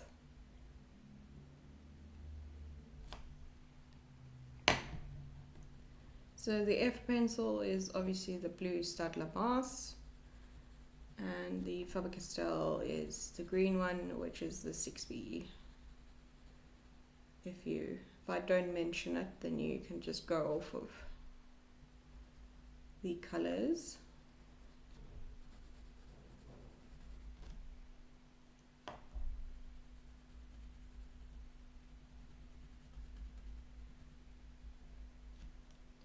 So now, different to what when I did the 7B, I'm now applying a bit more pressure in the deeper areas.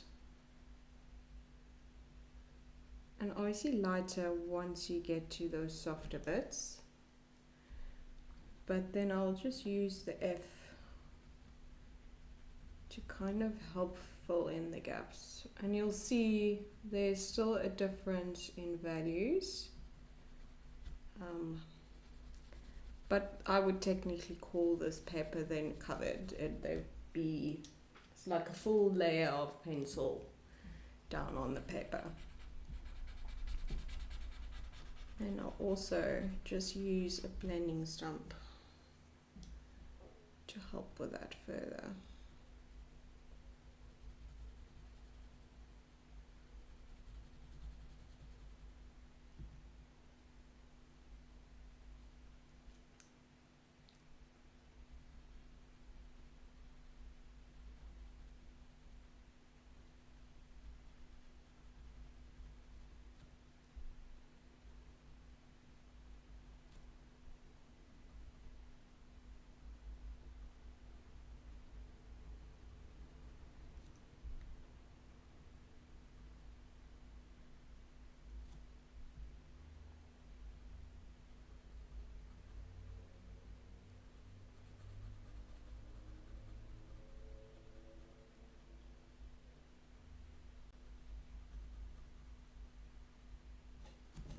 And you can see just the addition of some darker lines, how it just defines the shape even more and really kind of brings it all into focus.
So I'm going in with the F pencil now, but later on when I want to even further establish more depth, because that will kind of change once I add depth all over, then I'll go in with a higher B.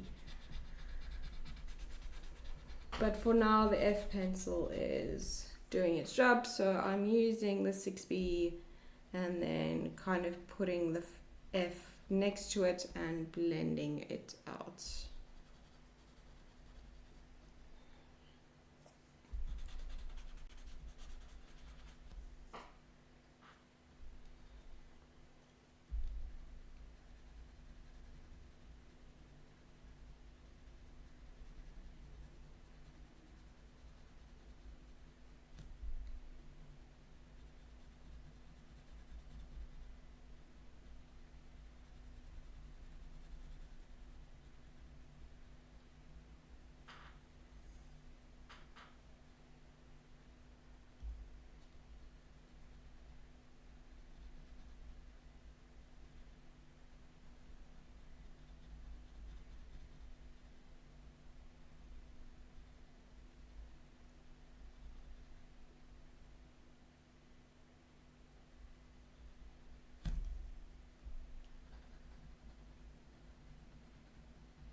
Now what I'm going to do is I'm just going to take a brush with some powder on it, tap off the excess, and this will just smooth everything out, give a nice kind of blended smooth look.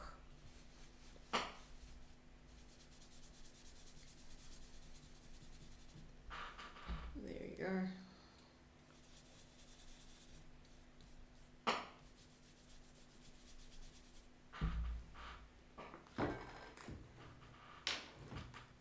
Now I'm going to stay in that general little area and I'm going to take a 2B pencil.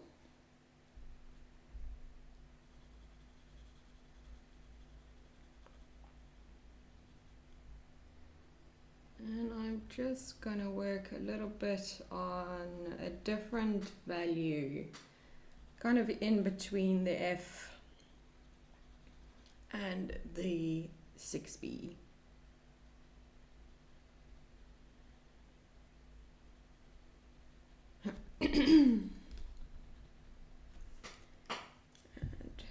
back in with the 6B.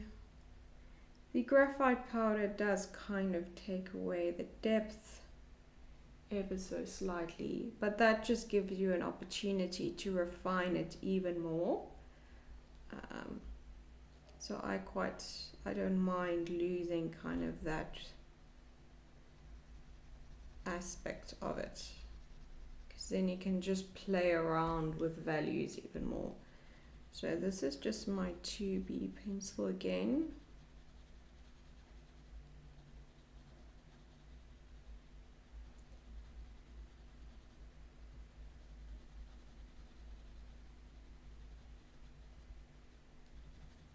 And as you can see, the pencil kind of does the work. You just need to ever so slightly blend out a bit more.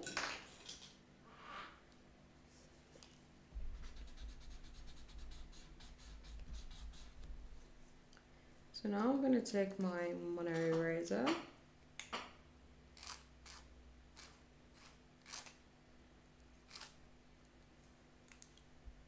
and just, so this is going to look quite stark. So it's got these little bumps visible on some of these wrinkles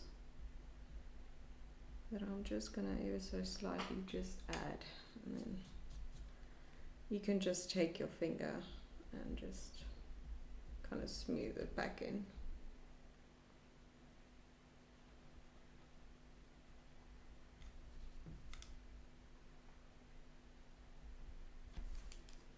And if you further want to emphasize that little kind of bump, I just take the 2B and kind of half moon it around, so it gives this little kind of defining shadow.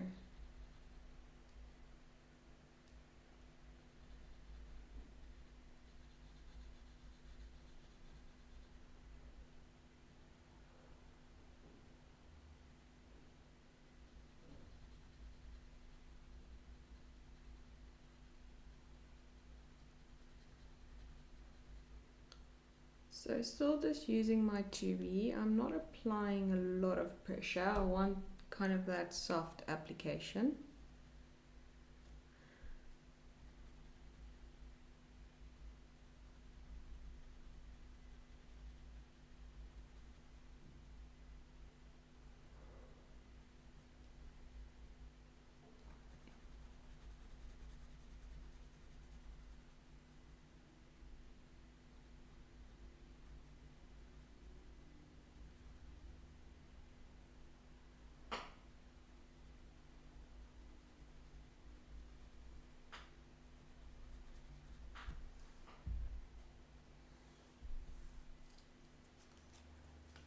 Back in with my 6B, and we back down here in our darkest areas.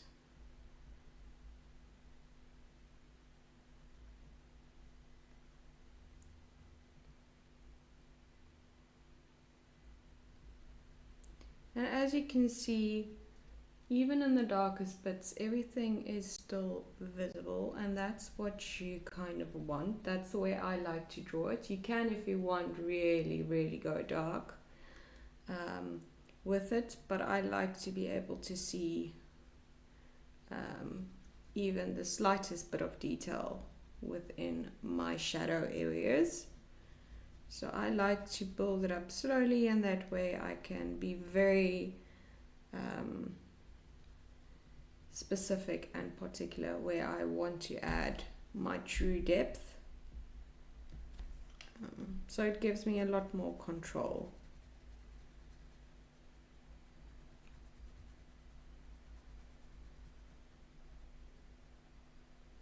And this is just the 2B pencil again. Just kind of blending from the 6B into kind of the mid-tone, leaning towards darker values.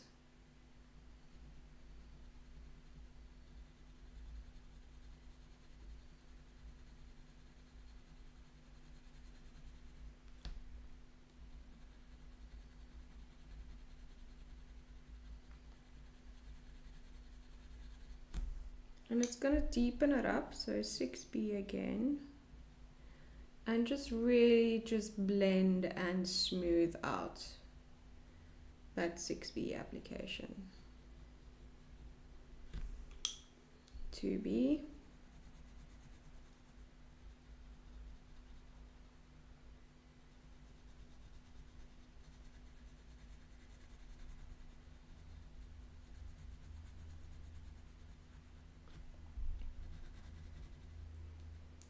So down here you can see it's really a lot of pencil, so that's kind of the feeling we want to get for the rest of the drawing.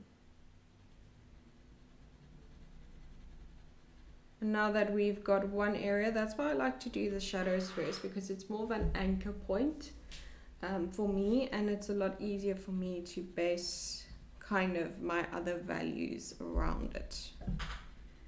And it's actually just satisfying to draw. So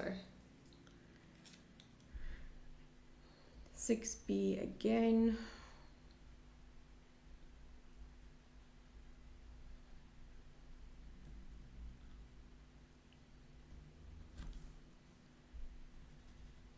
And then 2B to just blend it out. You can use your blending stump as well.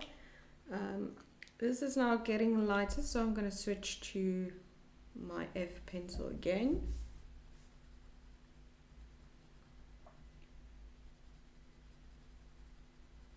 And just remember soft pressure where you've got a lot less pencil down. The more pencil and powder and everything you have on the paper, the more pressure you generally will have to apply. So just keep that in mind as well. So I'm going to use the 2B for these darker sections.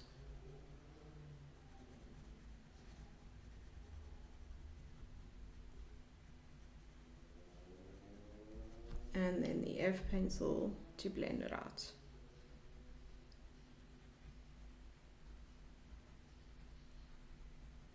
And what I'm also going to use is I'm going to quickly grab,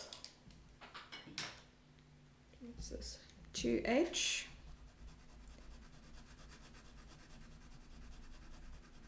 To fill in the gaps.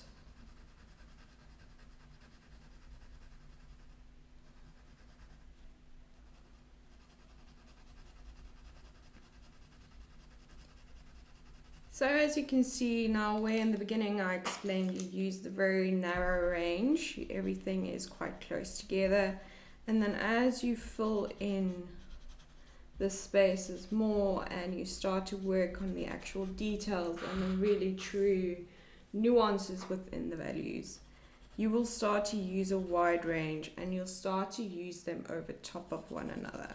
So here we are using a 2B, a 2H to a 2B with an F in the middle, and then sometimes even a 6B. So here I'm just going to add the 6B because I want a little bit of depth just in some of these little areas. And there's quite a big gap. It's not everything in between, it's quite a big gap in between them. And I'm just going to take the 2H.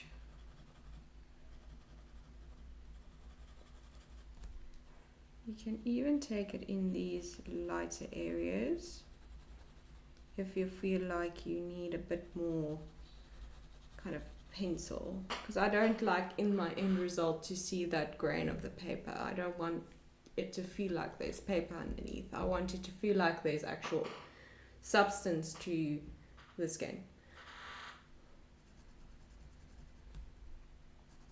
So this is still my 2H. And that is where your H pencils will come really in handy, because they will fill in the gaps where your B pencils will kind of just glide across the grain, unless you really apply a lot of pressure. So just blend that out. And for now, this is very much a pencil application and a powder application stage, and then at the end we'll do a mono eraser stage again. So this is my 2H again, and as you can see, these layers are soft enough that I can still see the 2H doing something because it's filling in the gaps. If, say, for instance, I was going to use the 2H here, I won't be able to see anything because there's no gaps to fill. It's very nice for these types of areas to use it to kind of blend it out. If you maybe have a harsh line, I quite like doing that. So here where there's kind of a line, I can see the 2H doing something. So you can use it in those types of areas, or you want to really emphasize a line, you can also use your H pencils. So they're kind of very versatile, and that's why I prefer the Cretacolor H pencils, because they, to me, of the three pencil brands that I use, perform the best over top of kind of your darker, heavier layers.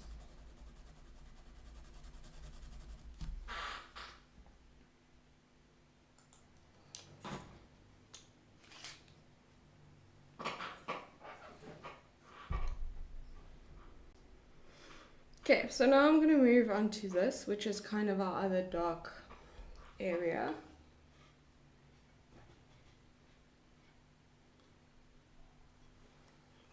And apply kind of the same method. Use 6B a bit sparingly because it's not as dark as this area over here.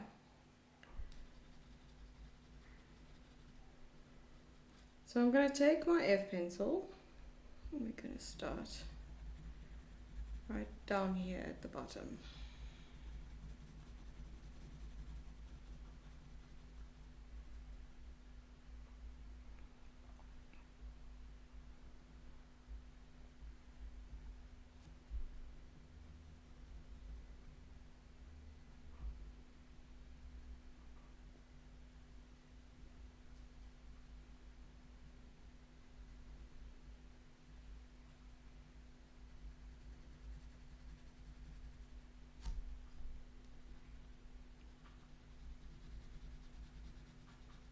And I'm focusing on kind of the dark values first. I'm not being very precise as of yet.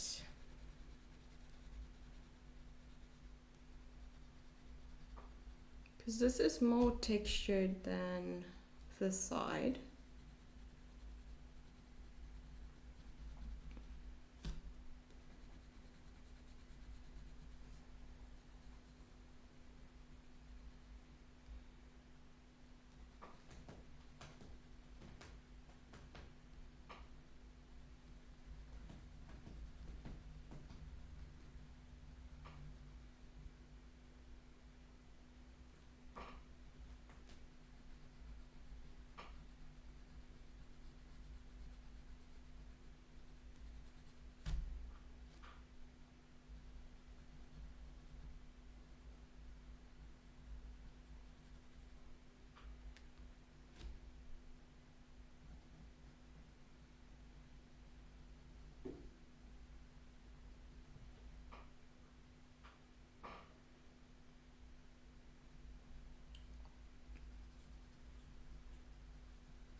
So now I'm going to take a blending stump.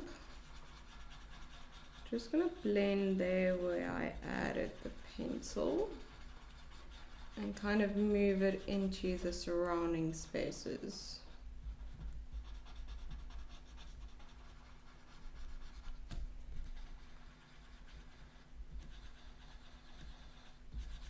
So here we can still see a lot of the grain of the paper.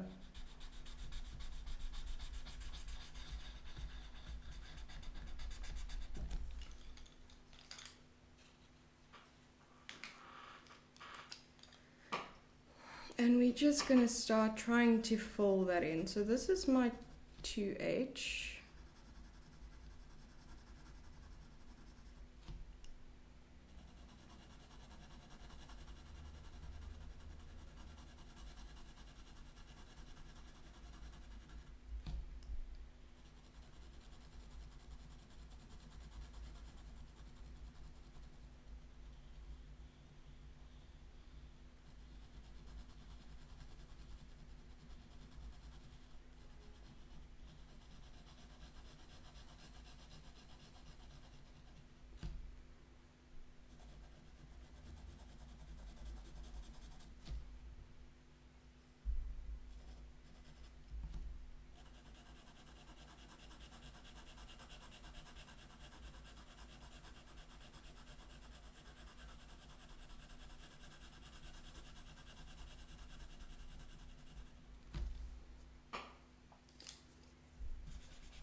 What I'm going to do is just going to add a little dusting of powder.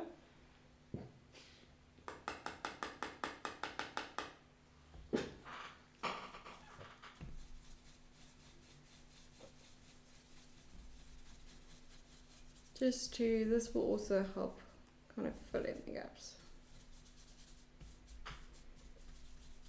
And because this area is kind of textured, I know I said I was going to do the mono eraser kind of in a layer of its own, but this is quite a more textured area. So I'm going to integrate the mono eraser with the pencil and powder layer.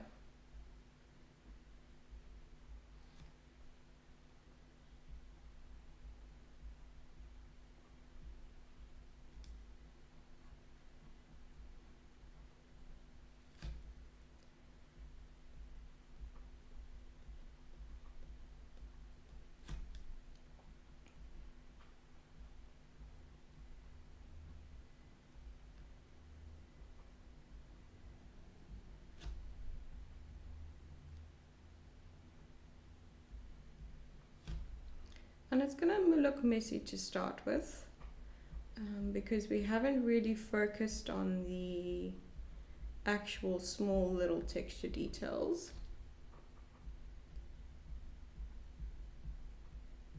So you can see it's still quite easy to remove pencil and powder with the mono eraser.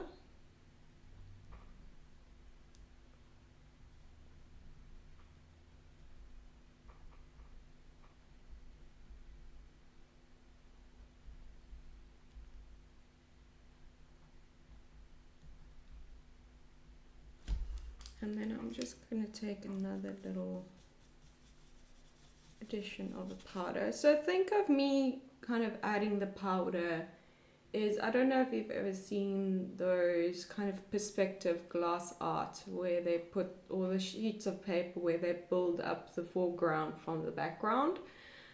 So basically I'm building up the background and moving towards the foreground with my details, and very much the same with the layers and the way that I do it. So every time I put in a layer of powder or blend it out, it's like you're putting on another kind of foreground layer to work on. So that's kind of the whole idea, is that you build it up slowly and meticulously, basically. So this is just my 2H. So I also like using the 2H to kind of define areas like this where I put in the little highlights.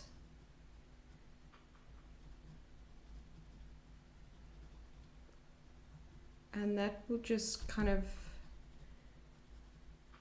refine the shape a little bit more.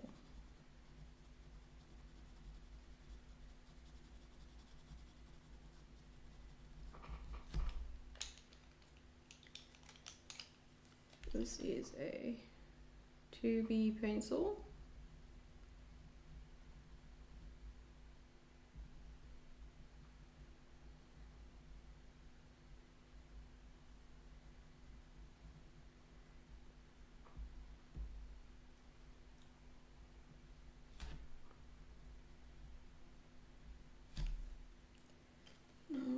also going to take my F pencil.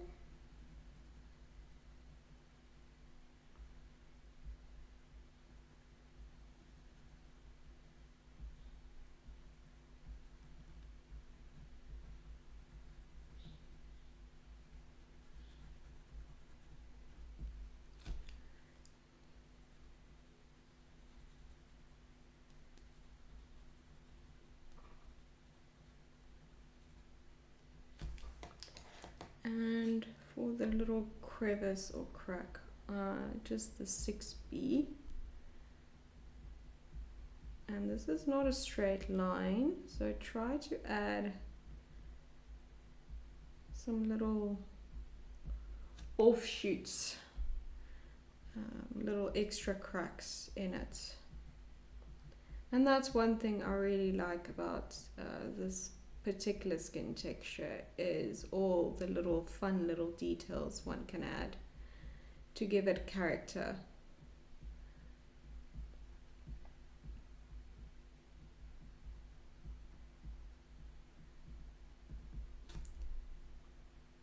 And then also just going to use a 6B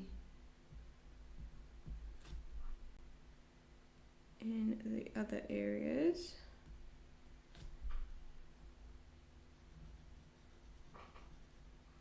Because it's just good practice to also kind of, I feel like you should use your full range in all parts of the drawing.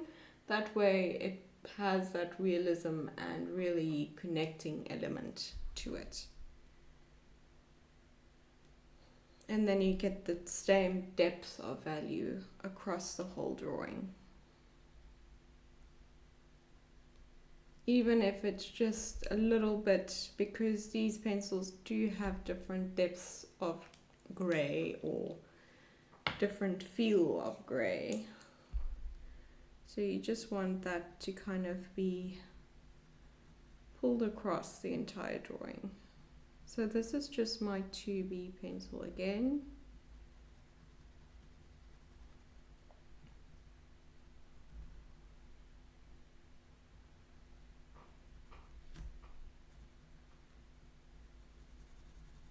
And once I've done this 2B layer, I'm going to add another wash of powder, and then we're going to repeat the process with starting with our mono eraser and then working our way through again.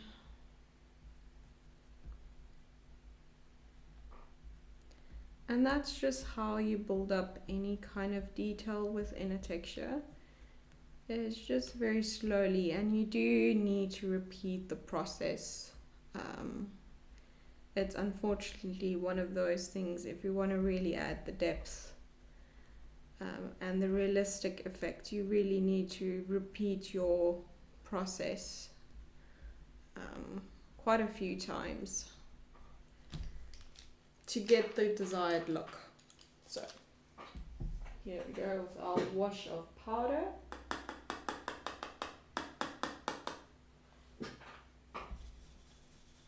And I'm just going to add it in this little area here, not any higher.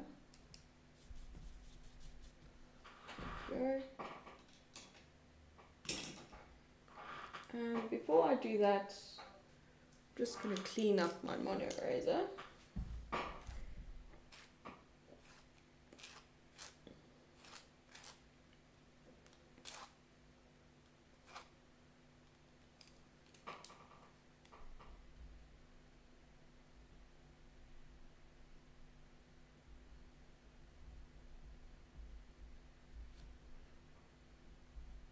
And we're going to just do the same, and every time you add that layer of foreground, you become a bit more precise. So that's just kind of your layering in more of a, under a magnifying glass basically. Even if you work in the smaller areas, I still like to follow the same process.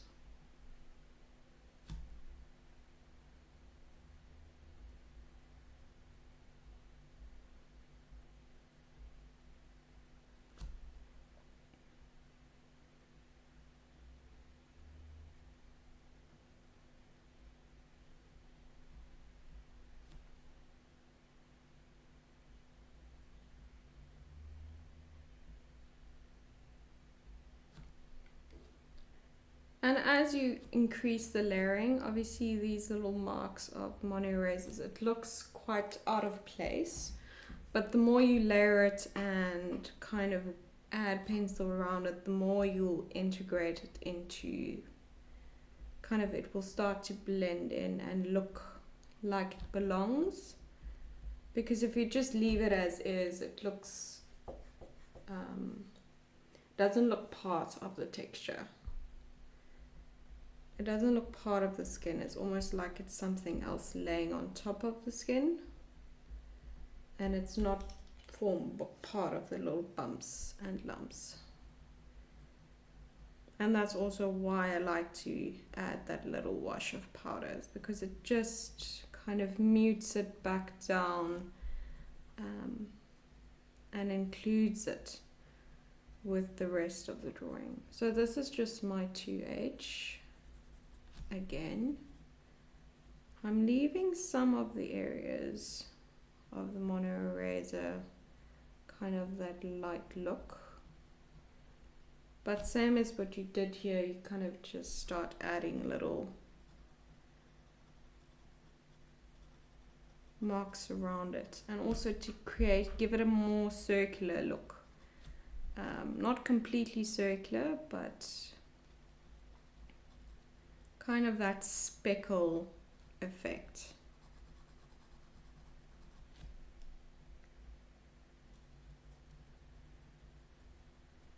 And even here you can kind of just use the pencil to create that speckly effect.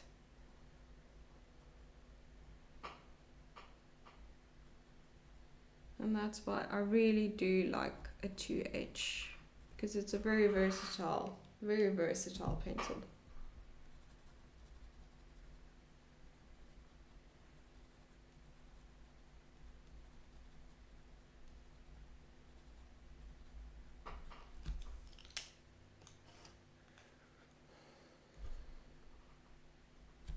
So I'm actually gonna do another little mono eraser layer.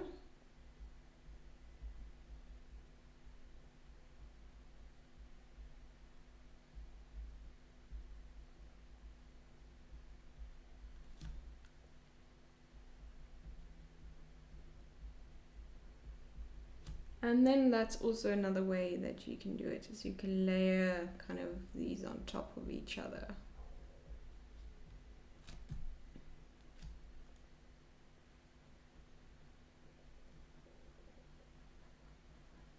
And then also same principle, if you want to use a kneaded eraser you can. So I'm going to quickly just show you what I mean.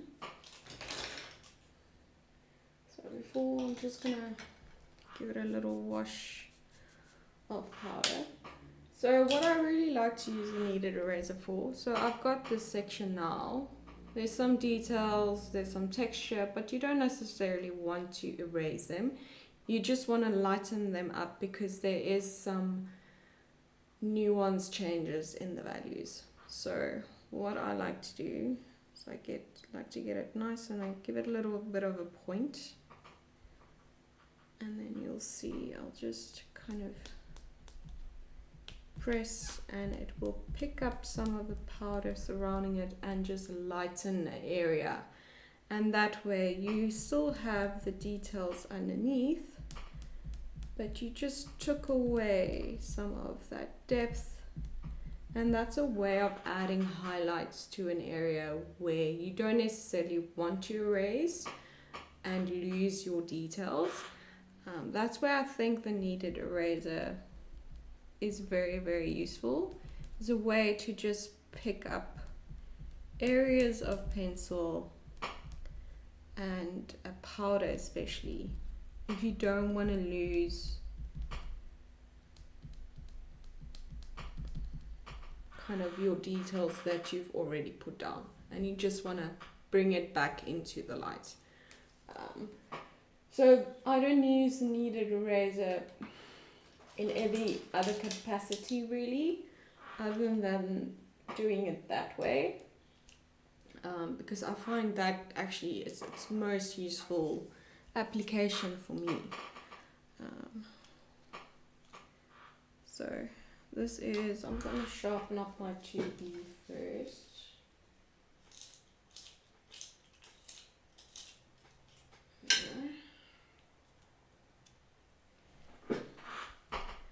And we're just going to further refine this area. And now we're being a bit more precise with our application. So I'm looking at the little shadow areas of the little bumps. It's little kind of crevices, little ridges, little indents. And I'm also going to use the 2B to around the kind of main crevice and crack to make it not look so inorganic.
There we go.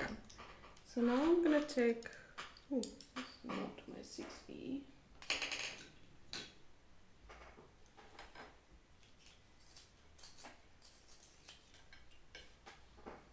Now I'm going to take my 6B pencil again. We're going to start moving up towards the top.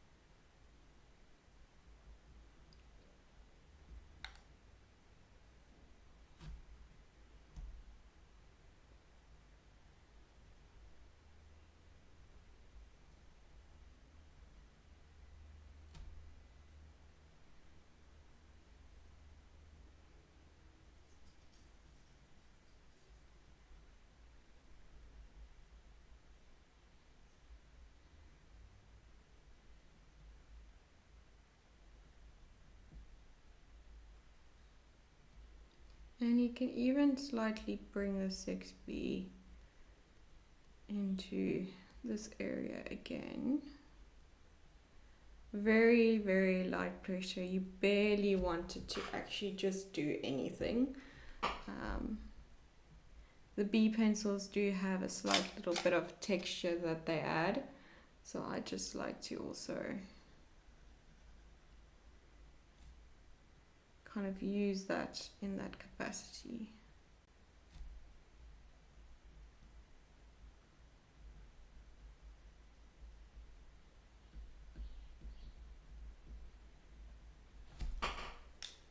And now I'm going to take, this is my 2H.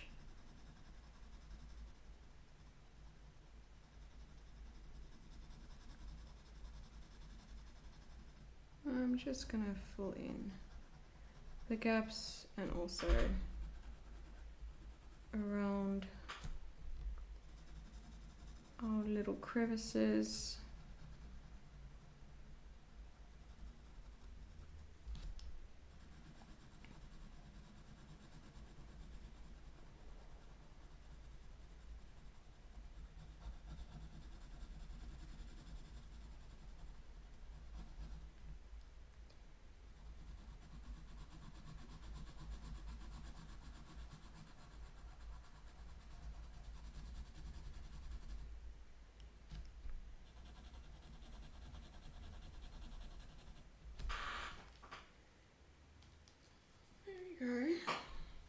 just gonna give that ever so bit of a blend.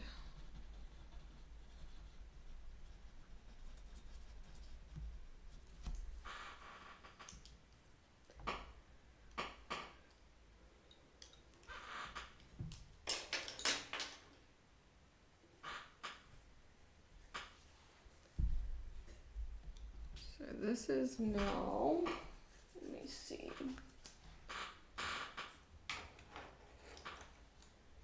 Can you use a bit of a narrower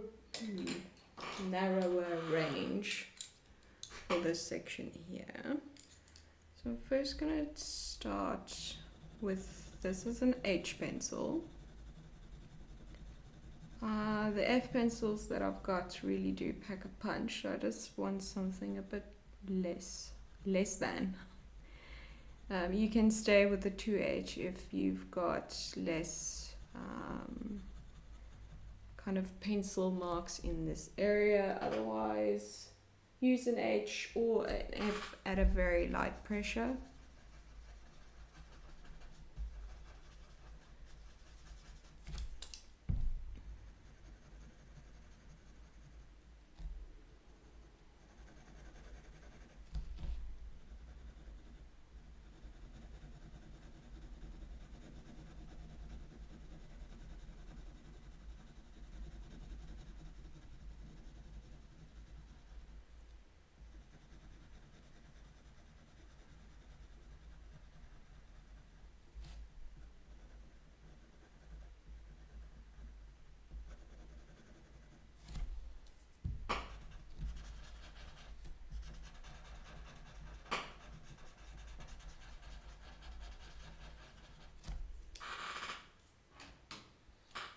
Also just going to take my mono eraser and just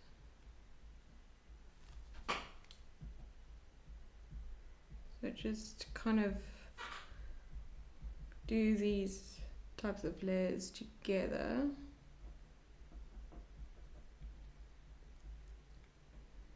Just to speed up the process a bit more.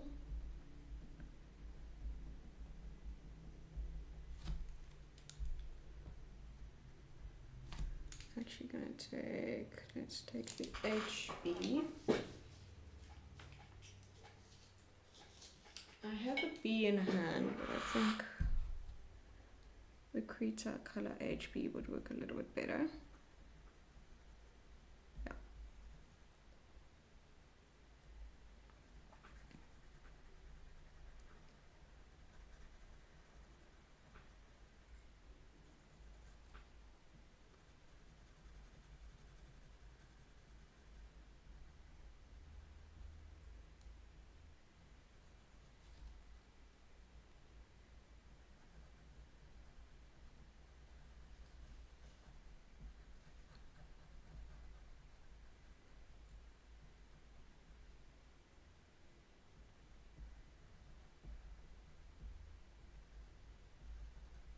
So I'm just going around, same as what we did down here. You're focusing on your deepest areas first.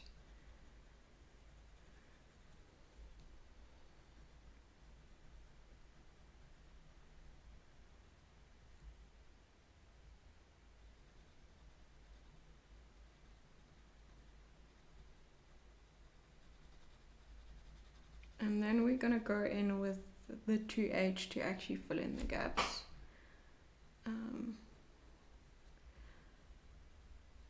The reason I'm not using the B pencil is I want to, the Faber-Castell B doesn't really layer very well, and I want something that will still, with very light pressure, still do a lot, add a lot.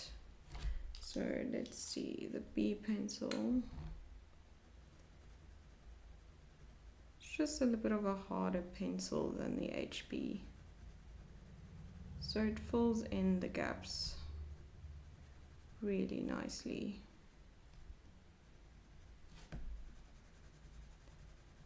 But I need to apply a bit more pressure to get it to actually add the depth that I'm looking for.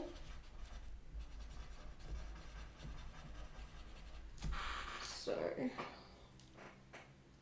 where do I put my brush?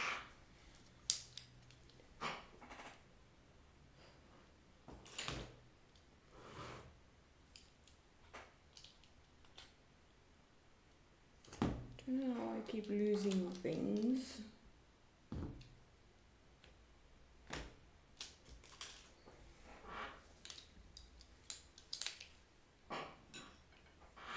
Where it is now. Just gonna use the big one.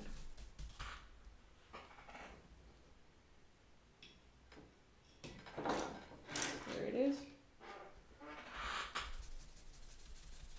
With hiding.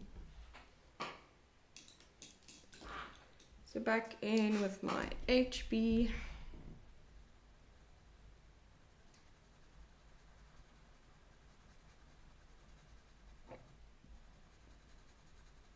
So we've got some texture here as well, very similar to the texture that we have down here, but I'm kind of working my way towards that.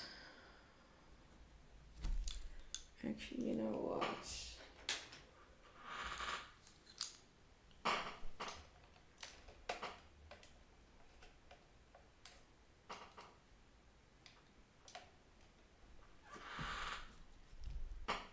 This is my 2H.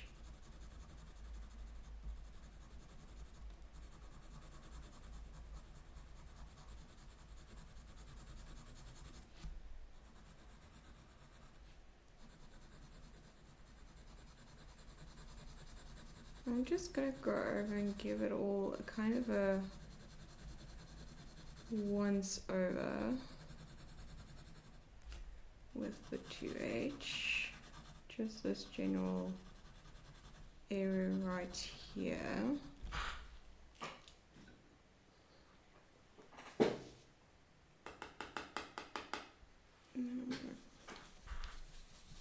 Take a brush with powder. There you go. So we're flattening it out a bit, so that's what's going on.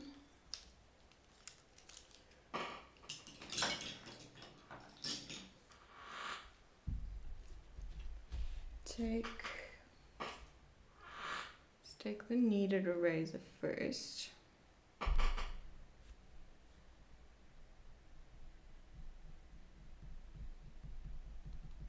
Just take out that little highlight ridge. The same down there.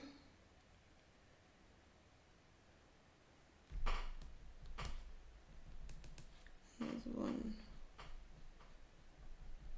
top there as well.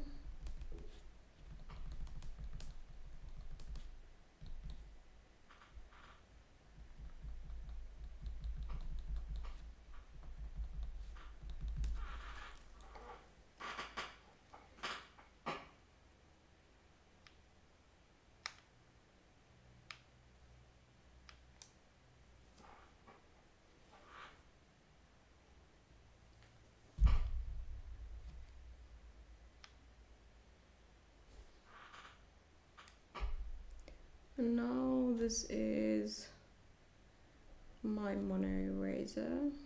You just gonna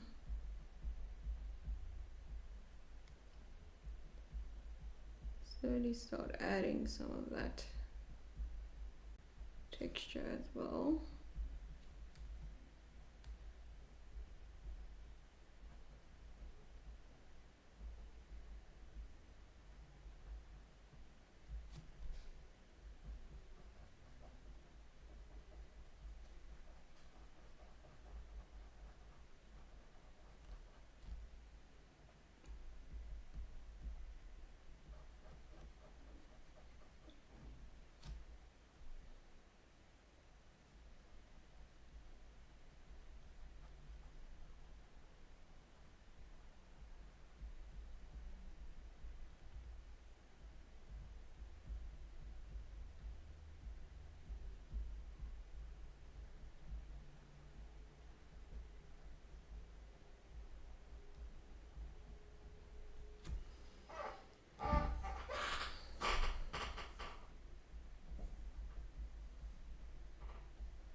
So I'm just looking at the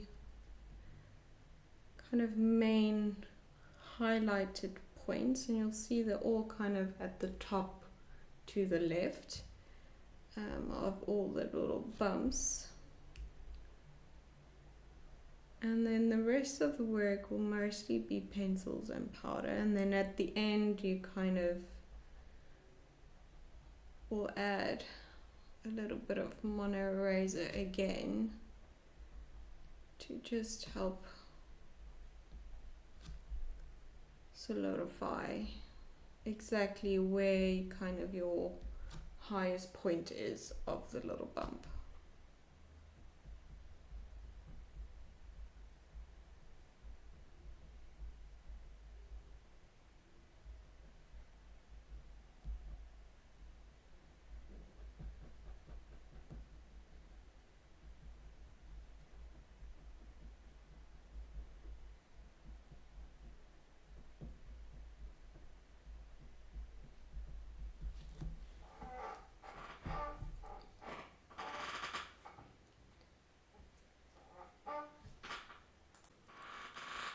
So now I'm going to go back to my HB, and we're going to start slowly building up this whole area. It's quite stark at the moment. It's not as stark, it's much more blended, and I won't say flat, but the values are quite close together.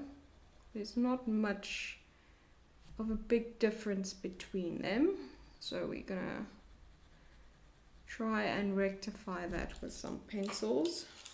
So 2H to blend into this highlight here.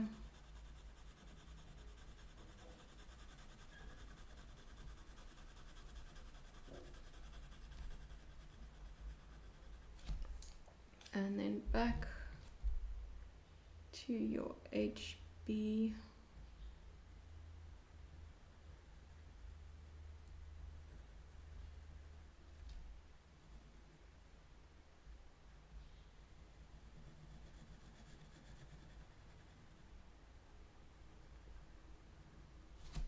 And then we're going to continuously also blend and use the paper stump to our advantage to fill in the gaps and also create that kind of seamless blend between the values.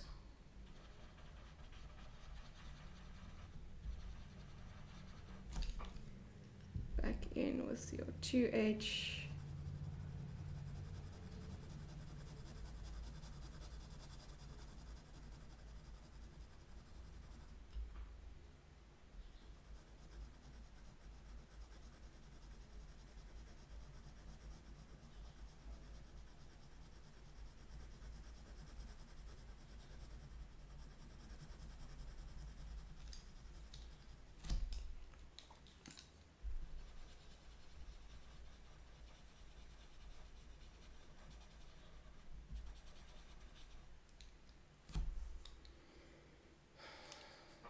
And then we're gonna go back HB.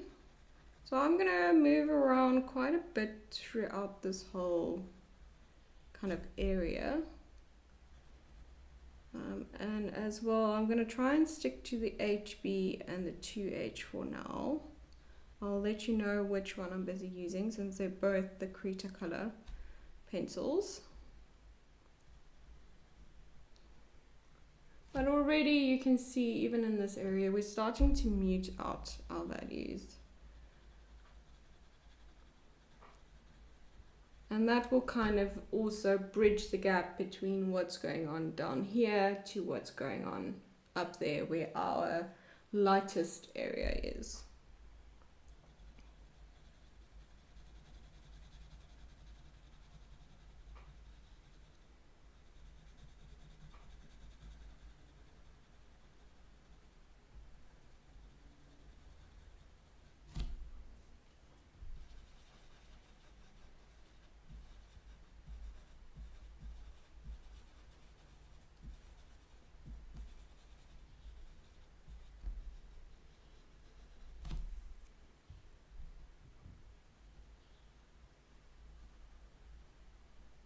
Still just using my HB pencil. The HB will be very dominant in this area, as it kind of is the value what I'm looking for in the darker areas.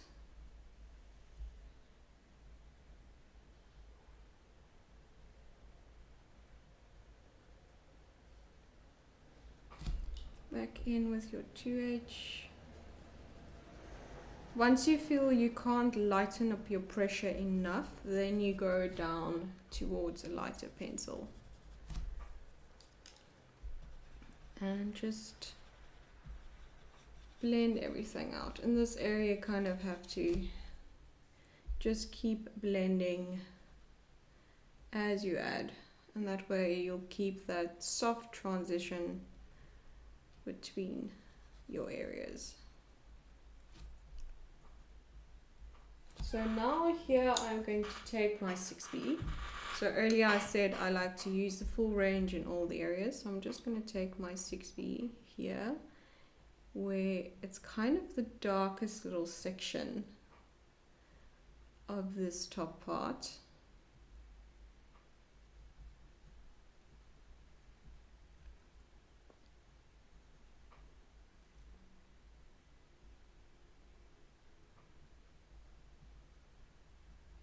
And then we're gonna go back to our HB and kind of blend in surrounding areas. I'm gonna add some at the top here, also there. So it's just to kind of connect the two areas and to make sure that they're not dissimilar necessarily in your range of values, but that you get the same depth across the whole drawing.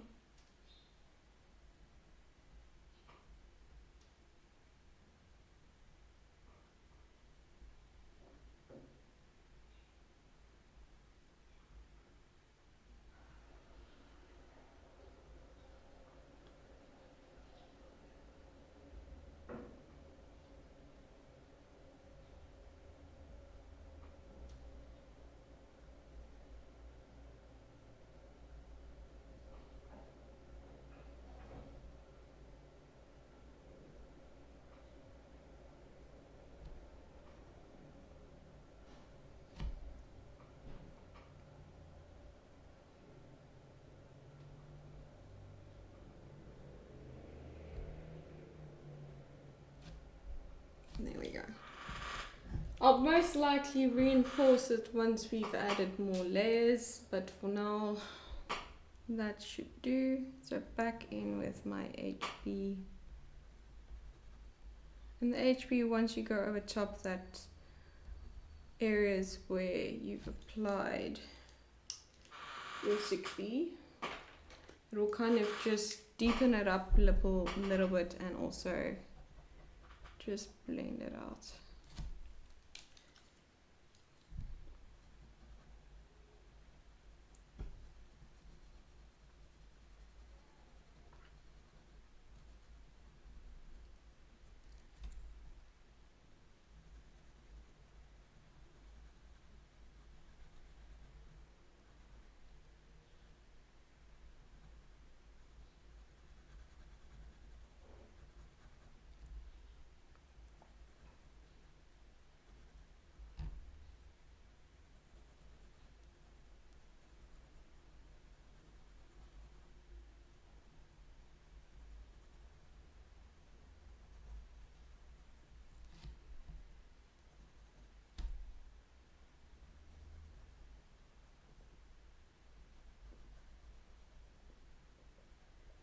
Okay, so here I'm going to go to my 2H.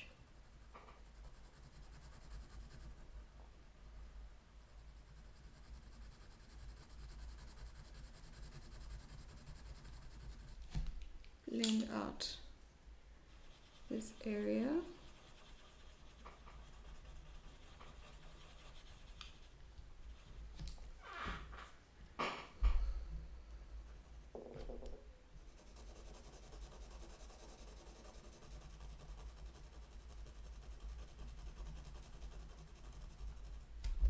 And we're still just using my 2H to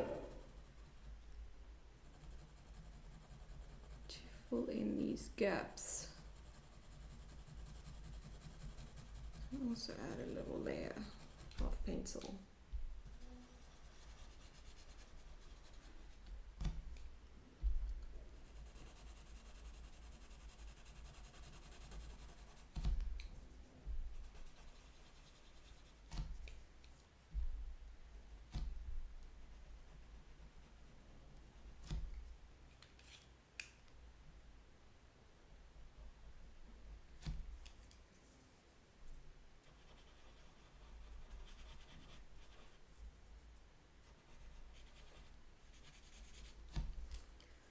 Just gonna take my brush to smooth out this area. I'm not adding any extra powder.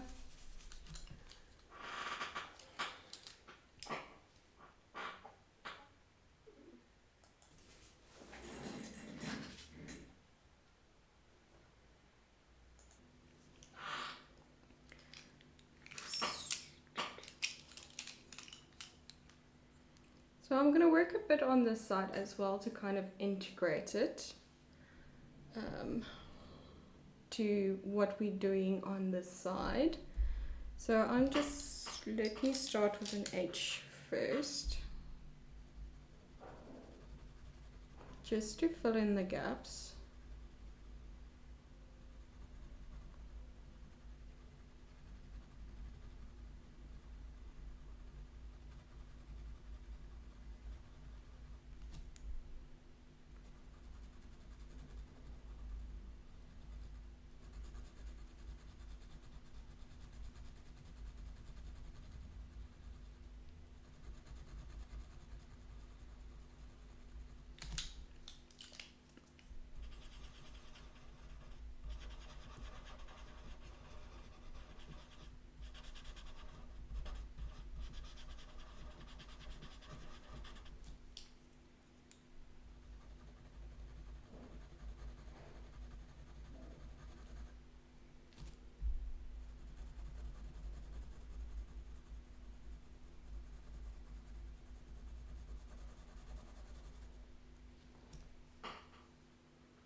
So I'm not really focusing on building depth necessarily. I just want to get almost like an even layer of pencil down first, because we've mainly got powder in this area, and then we can slowly start to build up everything else.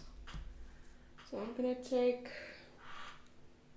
a brush with powder.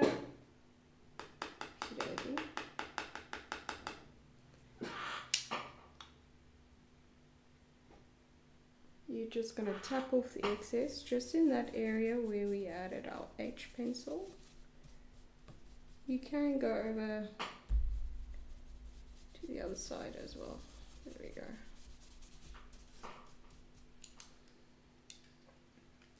And now I'm going to take my HB first.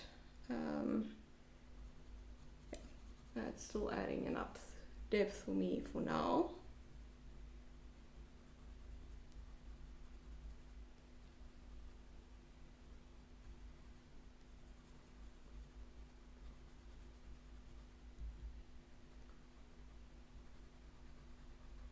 And I'm just going to focus on, again, the darker recesses of this area.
So now that you can see, it's a very stark difference actually, now that we've added that kind of light layer of pencil and powder.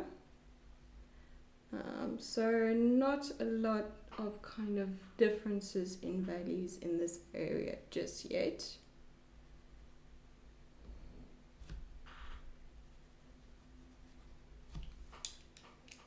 And then I'm just going to take my mono eraser and just add back in this highlight here.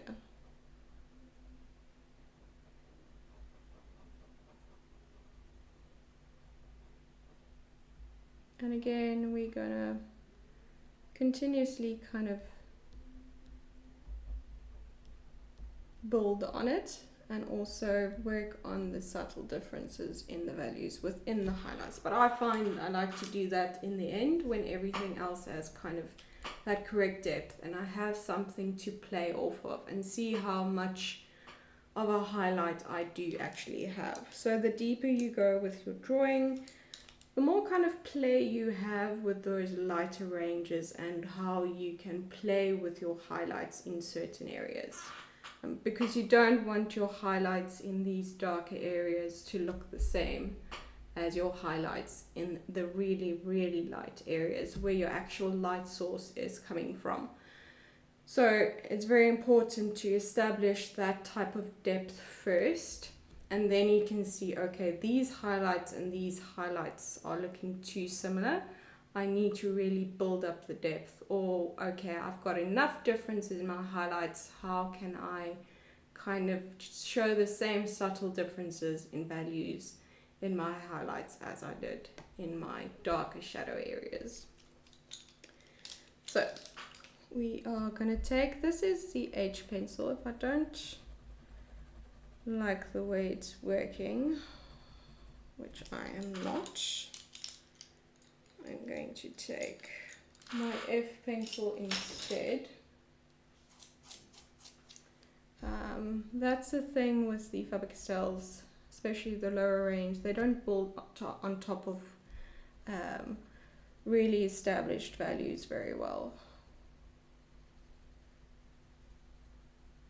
So I'm just taking the Staedtler Mars, this is the F pencil, and using that to blend out the H which I have applied.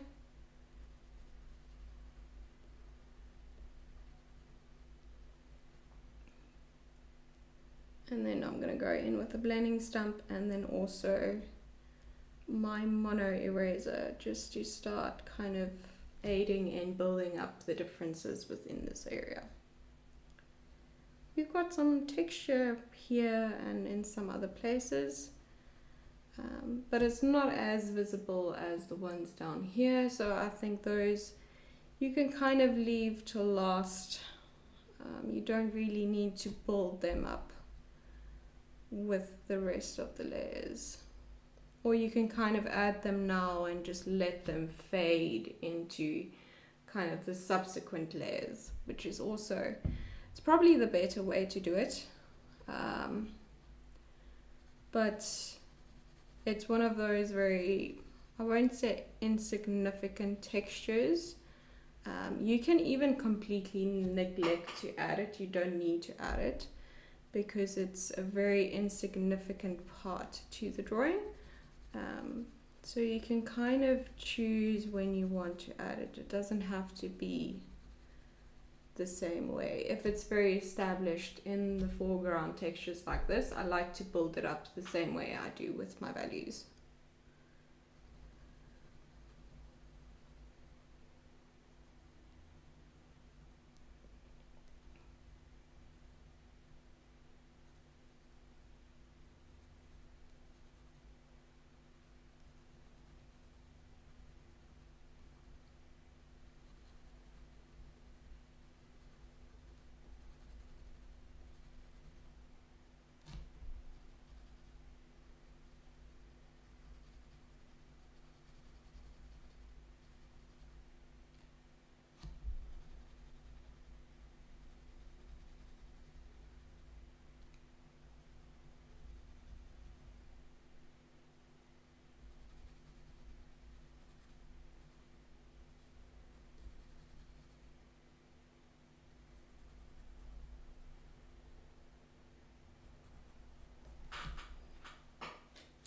now I'm just going to take a blending stump. I'm actually going to take this blending stump. So for all the other areas that we did prior to this, I just took the blending stump as is with no additional powder.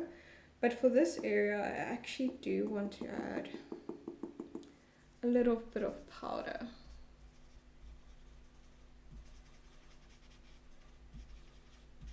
And you could actually have done that for these areas, just to help either with depth or blending, but I didn't see it necessary for these areas. But for this, I think we can add a little bit of powder,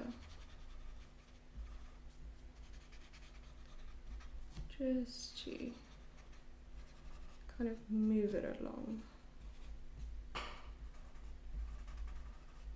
And this is also another technique that you can use to bridge the gap between your values, that you don't need to use a lot of powder, pencil for. So now I'm just gonna take a brush, blend that out. This still needs to kind of connect between the two, but we still got some significant work, well, not significant, but some work to do in this kind of mid area where the bulk of your midtones are. So let's take, I want my bigger mono eraser. You can use the smaller eraser, whichever one you would like. But I'm going to choose to use this bigger one. I like the flat edge sometimes to take away a larger area at a time. But you can use a kneaded eraser, you can use any type of eraser that you can get to a fine point, whichever floats your boat, really.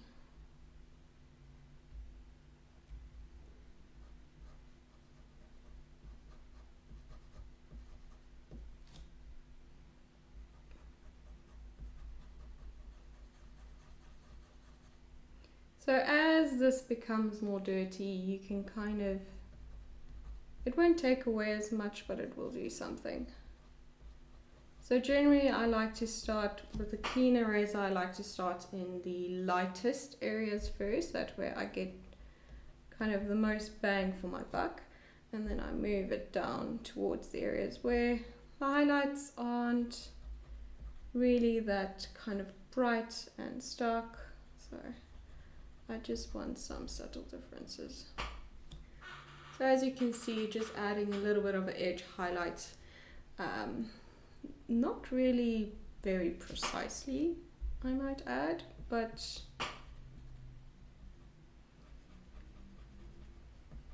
getting the job done. So I don't want to erase the entire area, that's going to completely defeat the purpose. So you do need to strategically put it down where you want it. And if you want more control, you obviously can just use the flat tip.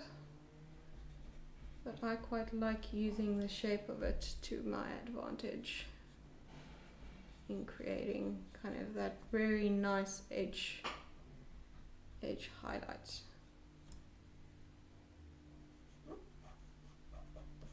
And obviously the larger your eraser, I think you can take away more, just because you've got a little bit more surface area to work off of.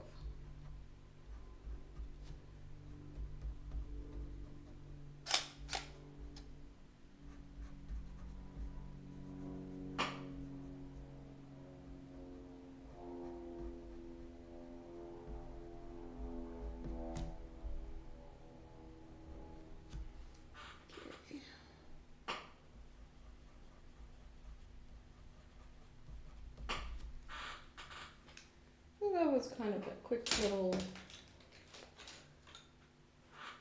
thing, and then obviously, like I always do, just mute it down with your brush, no extra powder needed. This is a B pencil. I'm going to use it for now and see if I need to maybe just go back to H.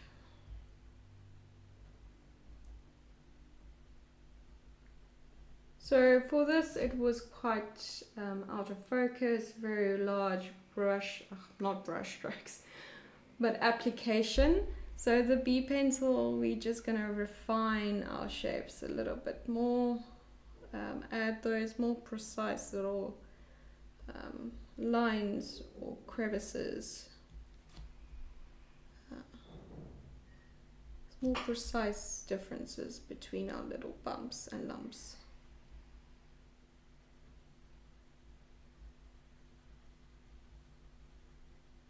And you can also use it to clean up your eraser marks.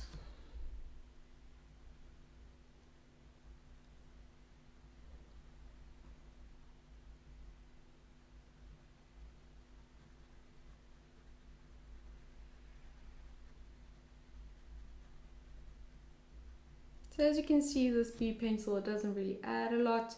So if you maybe have a B pencil that packs a lot of punch, just go down a grade to where you can kind of have a little bit of addition of, not necessarily depth, but you can still see the pencil. I don't want you to add too much depth. It's just a defining stage.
So now that I've done that, I might as well take this beam pencil into this general area as well.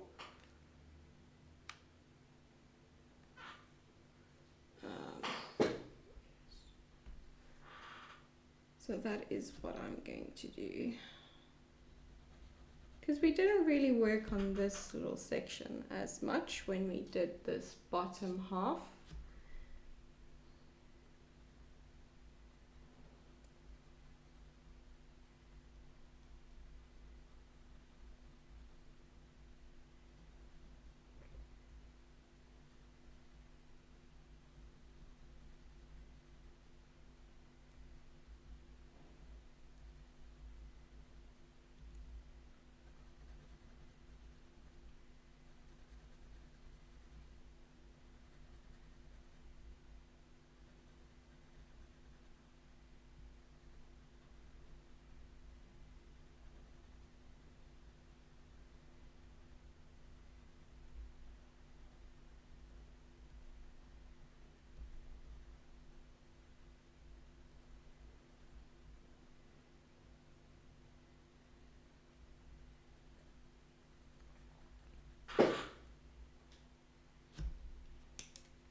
If you ever just want to clean up your shapes, then you can just take your mono eraser and clean it up and then fill up the space again. If you ever feel like it got a bit too messy and you need just to take away, I sometimes find it's easier just to take away than try and mend the problem some other way. And that way you can just create new little highlights and lines and then just easily fix the problem. There we go. Much better.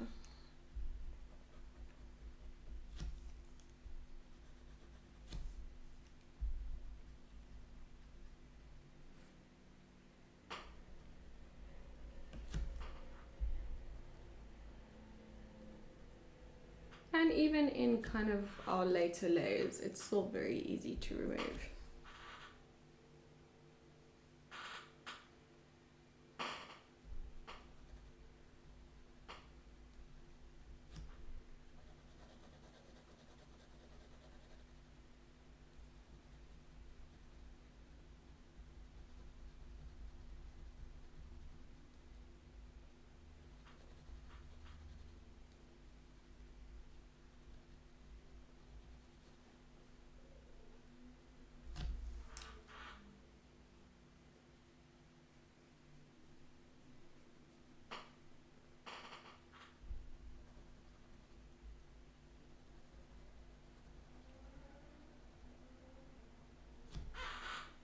I'm just going to take the blending stump, no additional powder.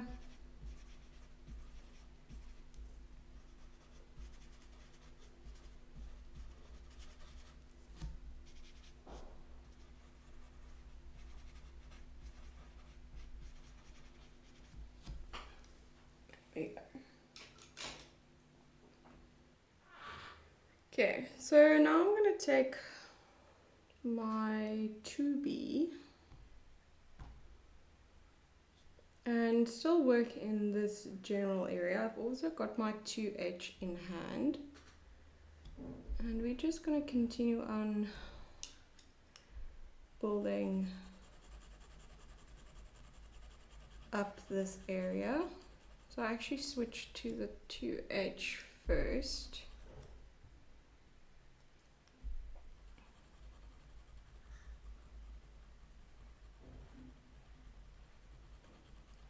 This is just to get a nicer blend.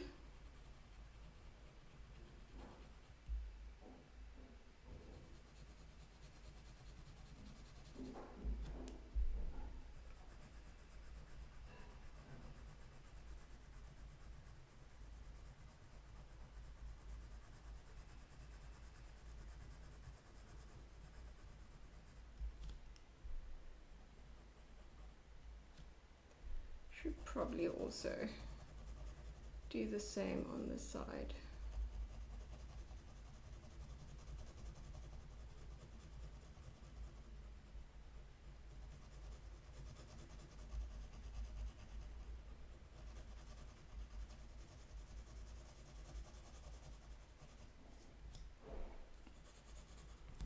And just for this section here, I'm going to switch to the 2B.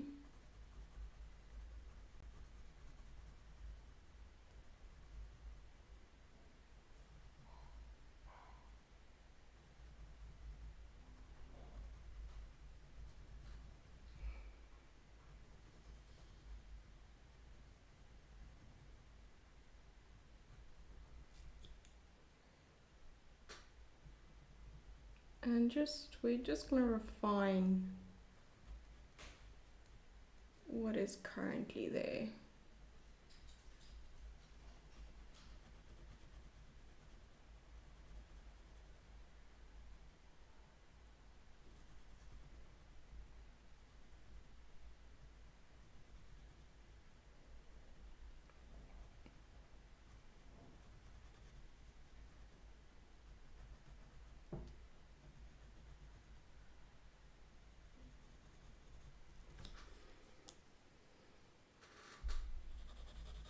This is my 2H pencil.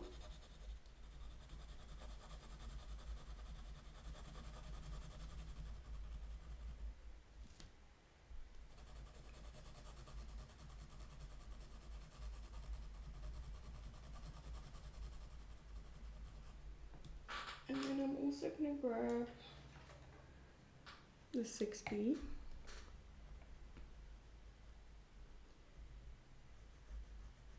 just to add depth into this space.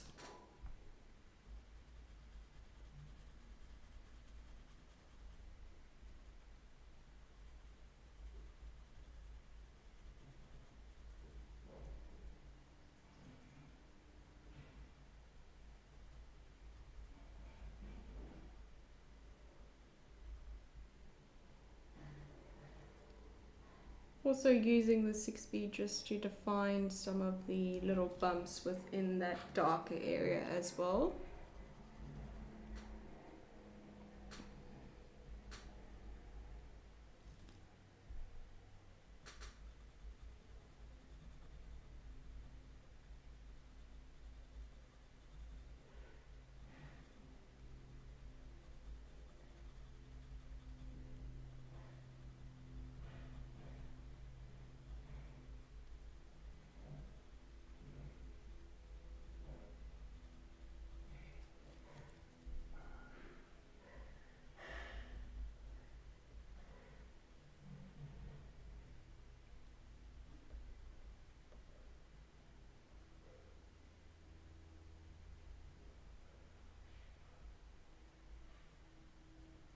I'm just taking the 6B into this space.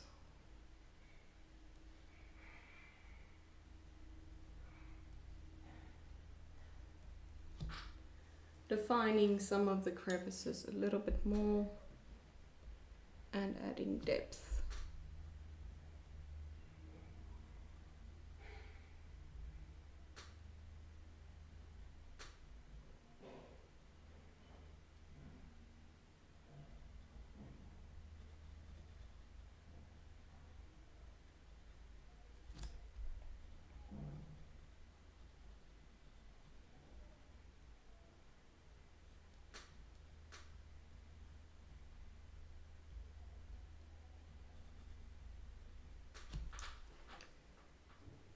Go. Now I'm going to take an F, just deepen up this right here.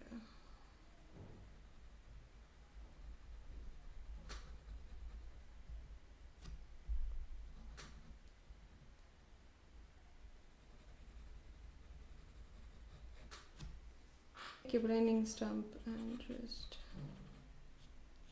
blend that out. Right, back to the 2B, which I initially actually intended to pick up.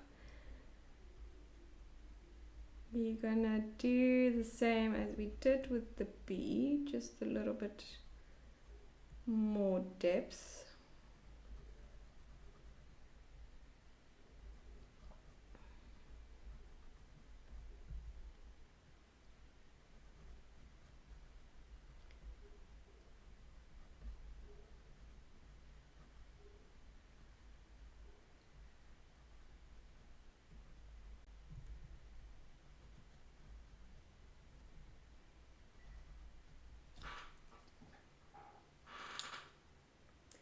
Then I'm going to take my 2H and just kind of blend it into the surrounding area.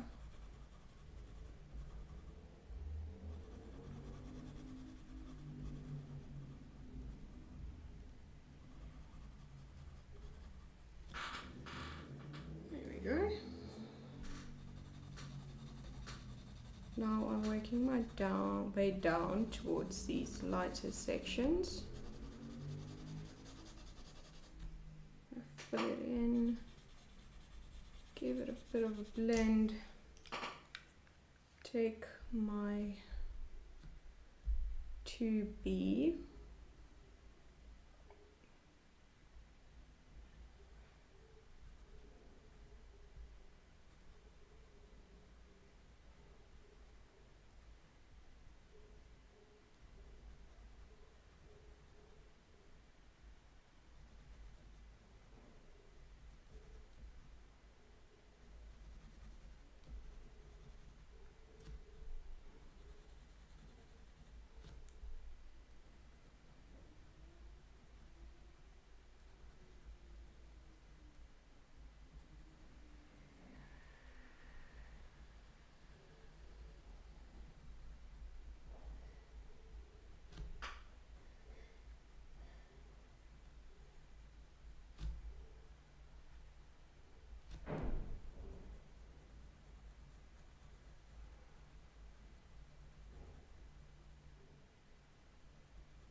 So in this area we are getting some of that same texture that we have down here. So I'm going to first kind of complete this up here a little bit more. Just switching between my 2B and 2H when I want to add a bit of a blend.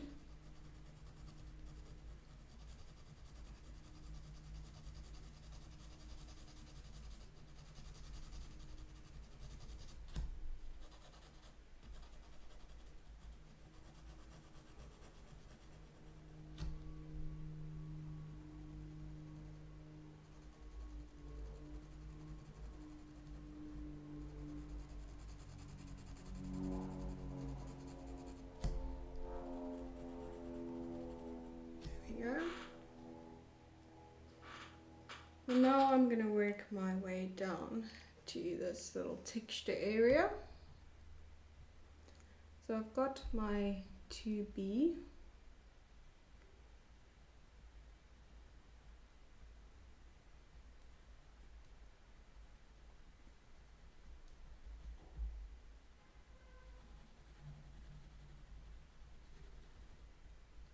First building up a bit of depth still.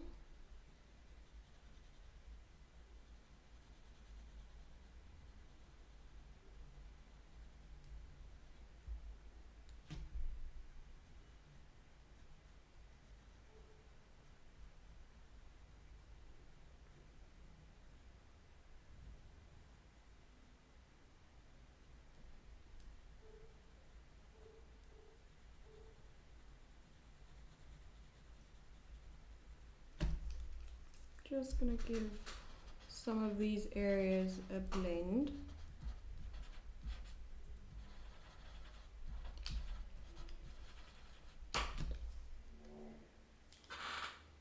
Take your mono eraser. I'm gonna clean mine up first.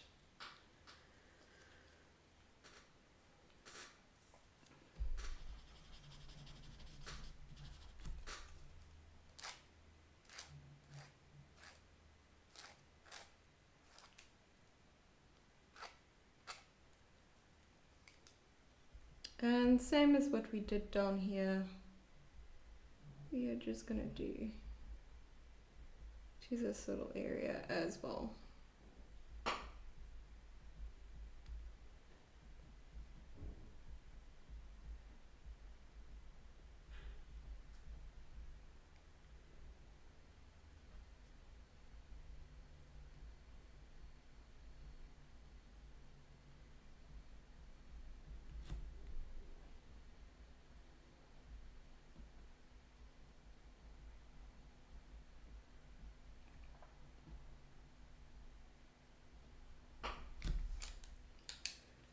I'm going to take my 2B pencil again.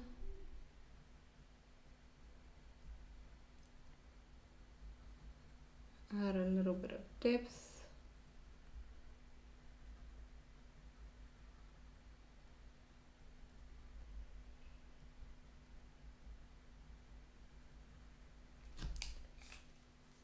Blend it out.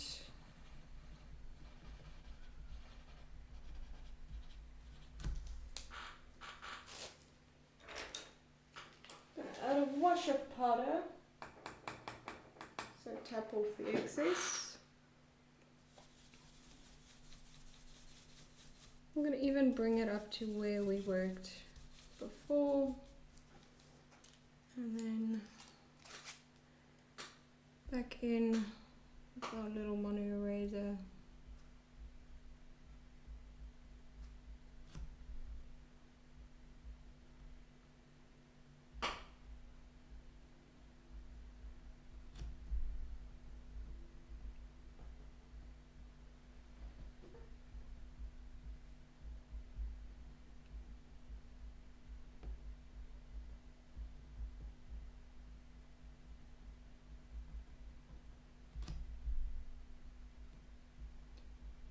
Even go into the bottom section here and add some very tiny little specks.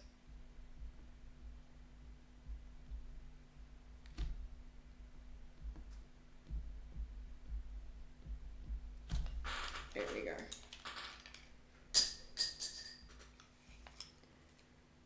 To edge, and we're going to just go around and define.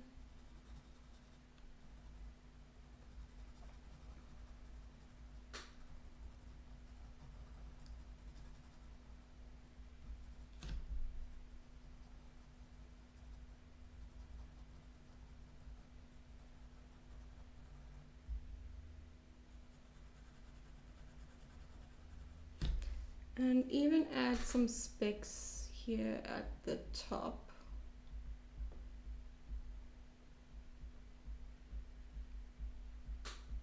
And just press and kind of do a little circular motion.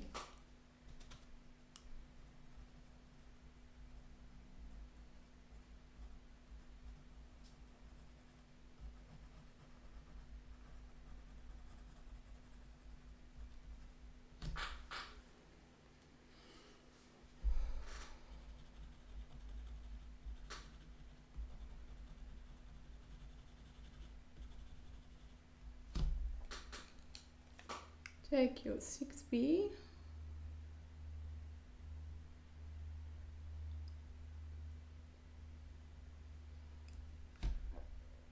Just going to add a little bit of darker lines here and there. And a little bit of depth.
There we go. So we kind of already established some of the midtones, so I'm very happy with that. So I'm going to move up towards here. So this is just my 2H.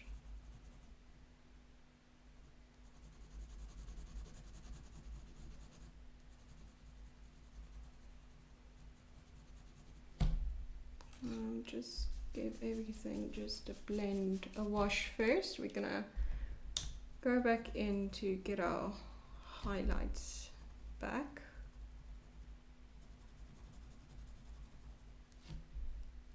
Just using this 2H to help with the shapes a bit and define them a bit more, because some of them are quite defined and have a line.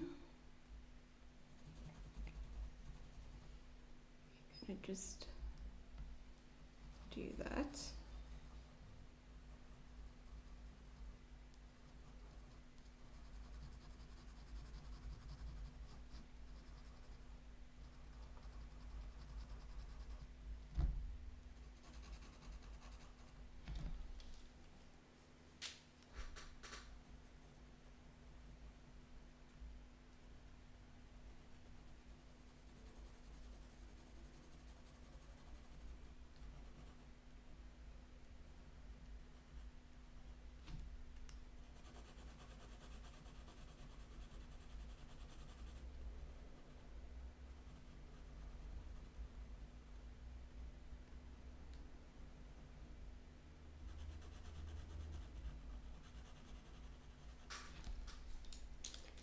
Now I'll just take my mono eraser. I'm just going to go in for some of the lightest highlights. Not all of them.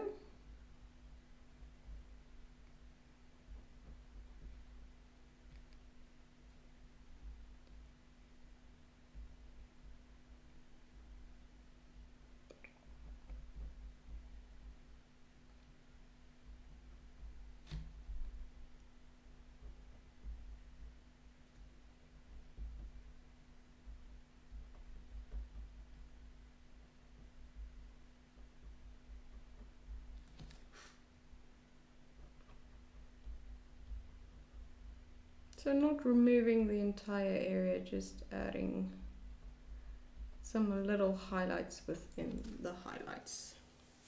And it becomes to look more organic that way.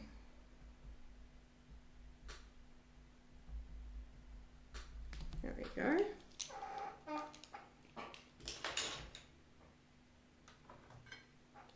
Just sweep over with a bit of powder. Now I am going to find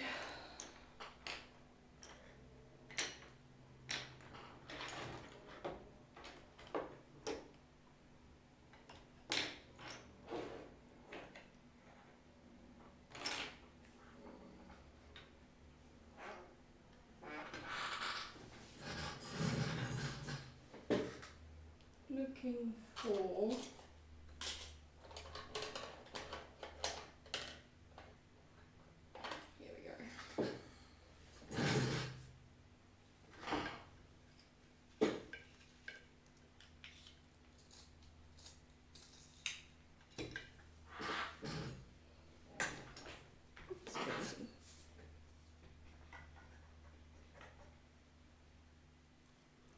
So I have a 9B here,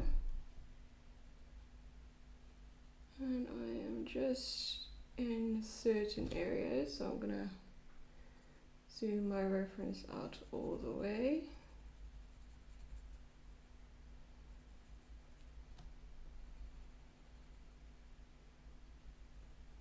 And I'm gonna do the same with the mono eraser. Kind of just add little points of highlight. So I've zoomed my reference out all the way so that I can kind of see points of kind of depth that catches my eye first, kind of the most obvious ones.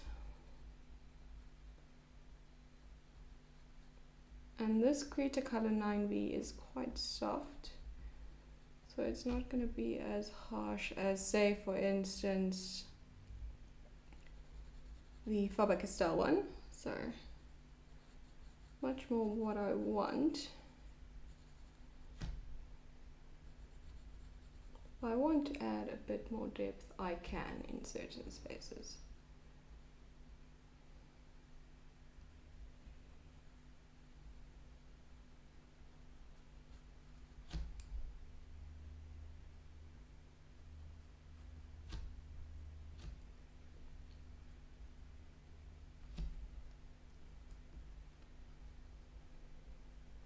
And this 9B, because it's very soft, will add some interesting texture in the lighter bits.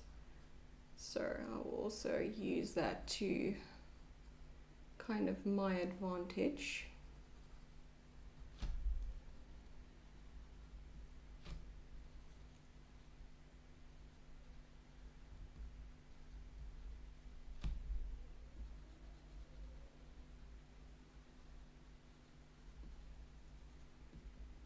So very soft pressure. I'm not really putting too much effort into getting the pencil to show up on the paper.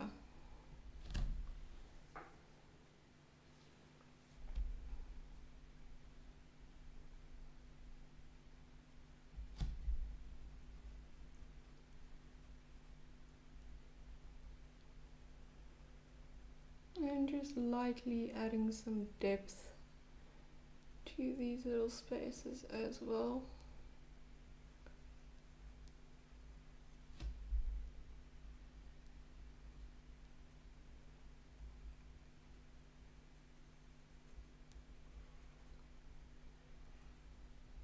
And again, using the texture to my advantage.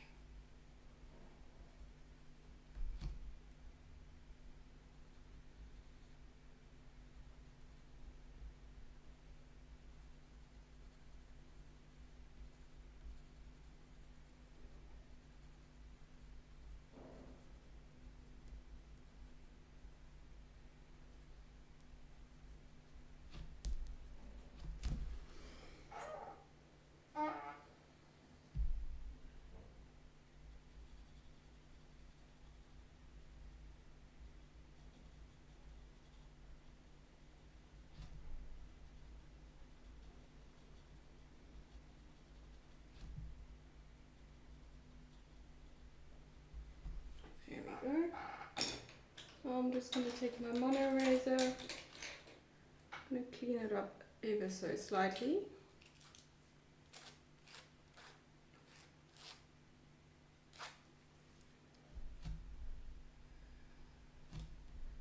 Just same, keeping your reference zoomed out so that you can see a more overview perspective.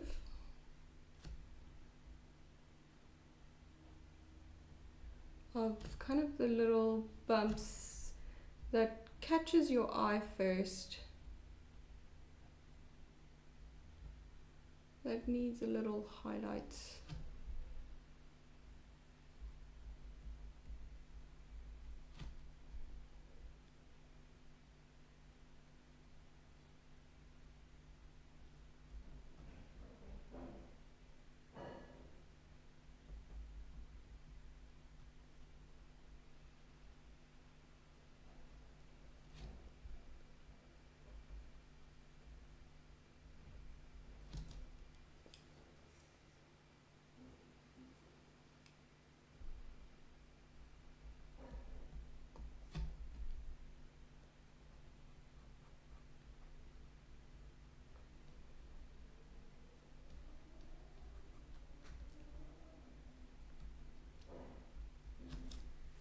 There you go. I think I am going to call it there. I'm going to give it just a little signature.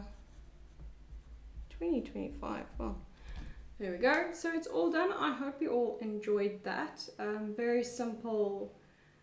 Well, to me, I find this is quite a very simple texture to do. It's just very overwhelming due to the sheer mass of it.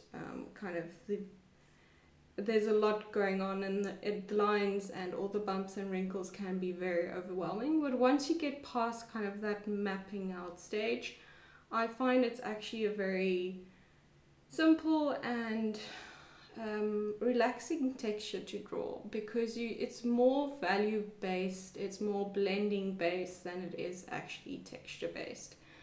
So I hope you enjoy that, and I'll see you all for the next one. Cheers!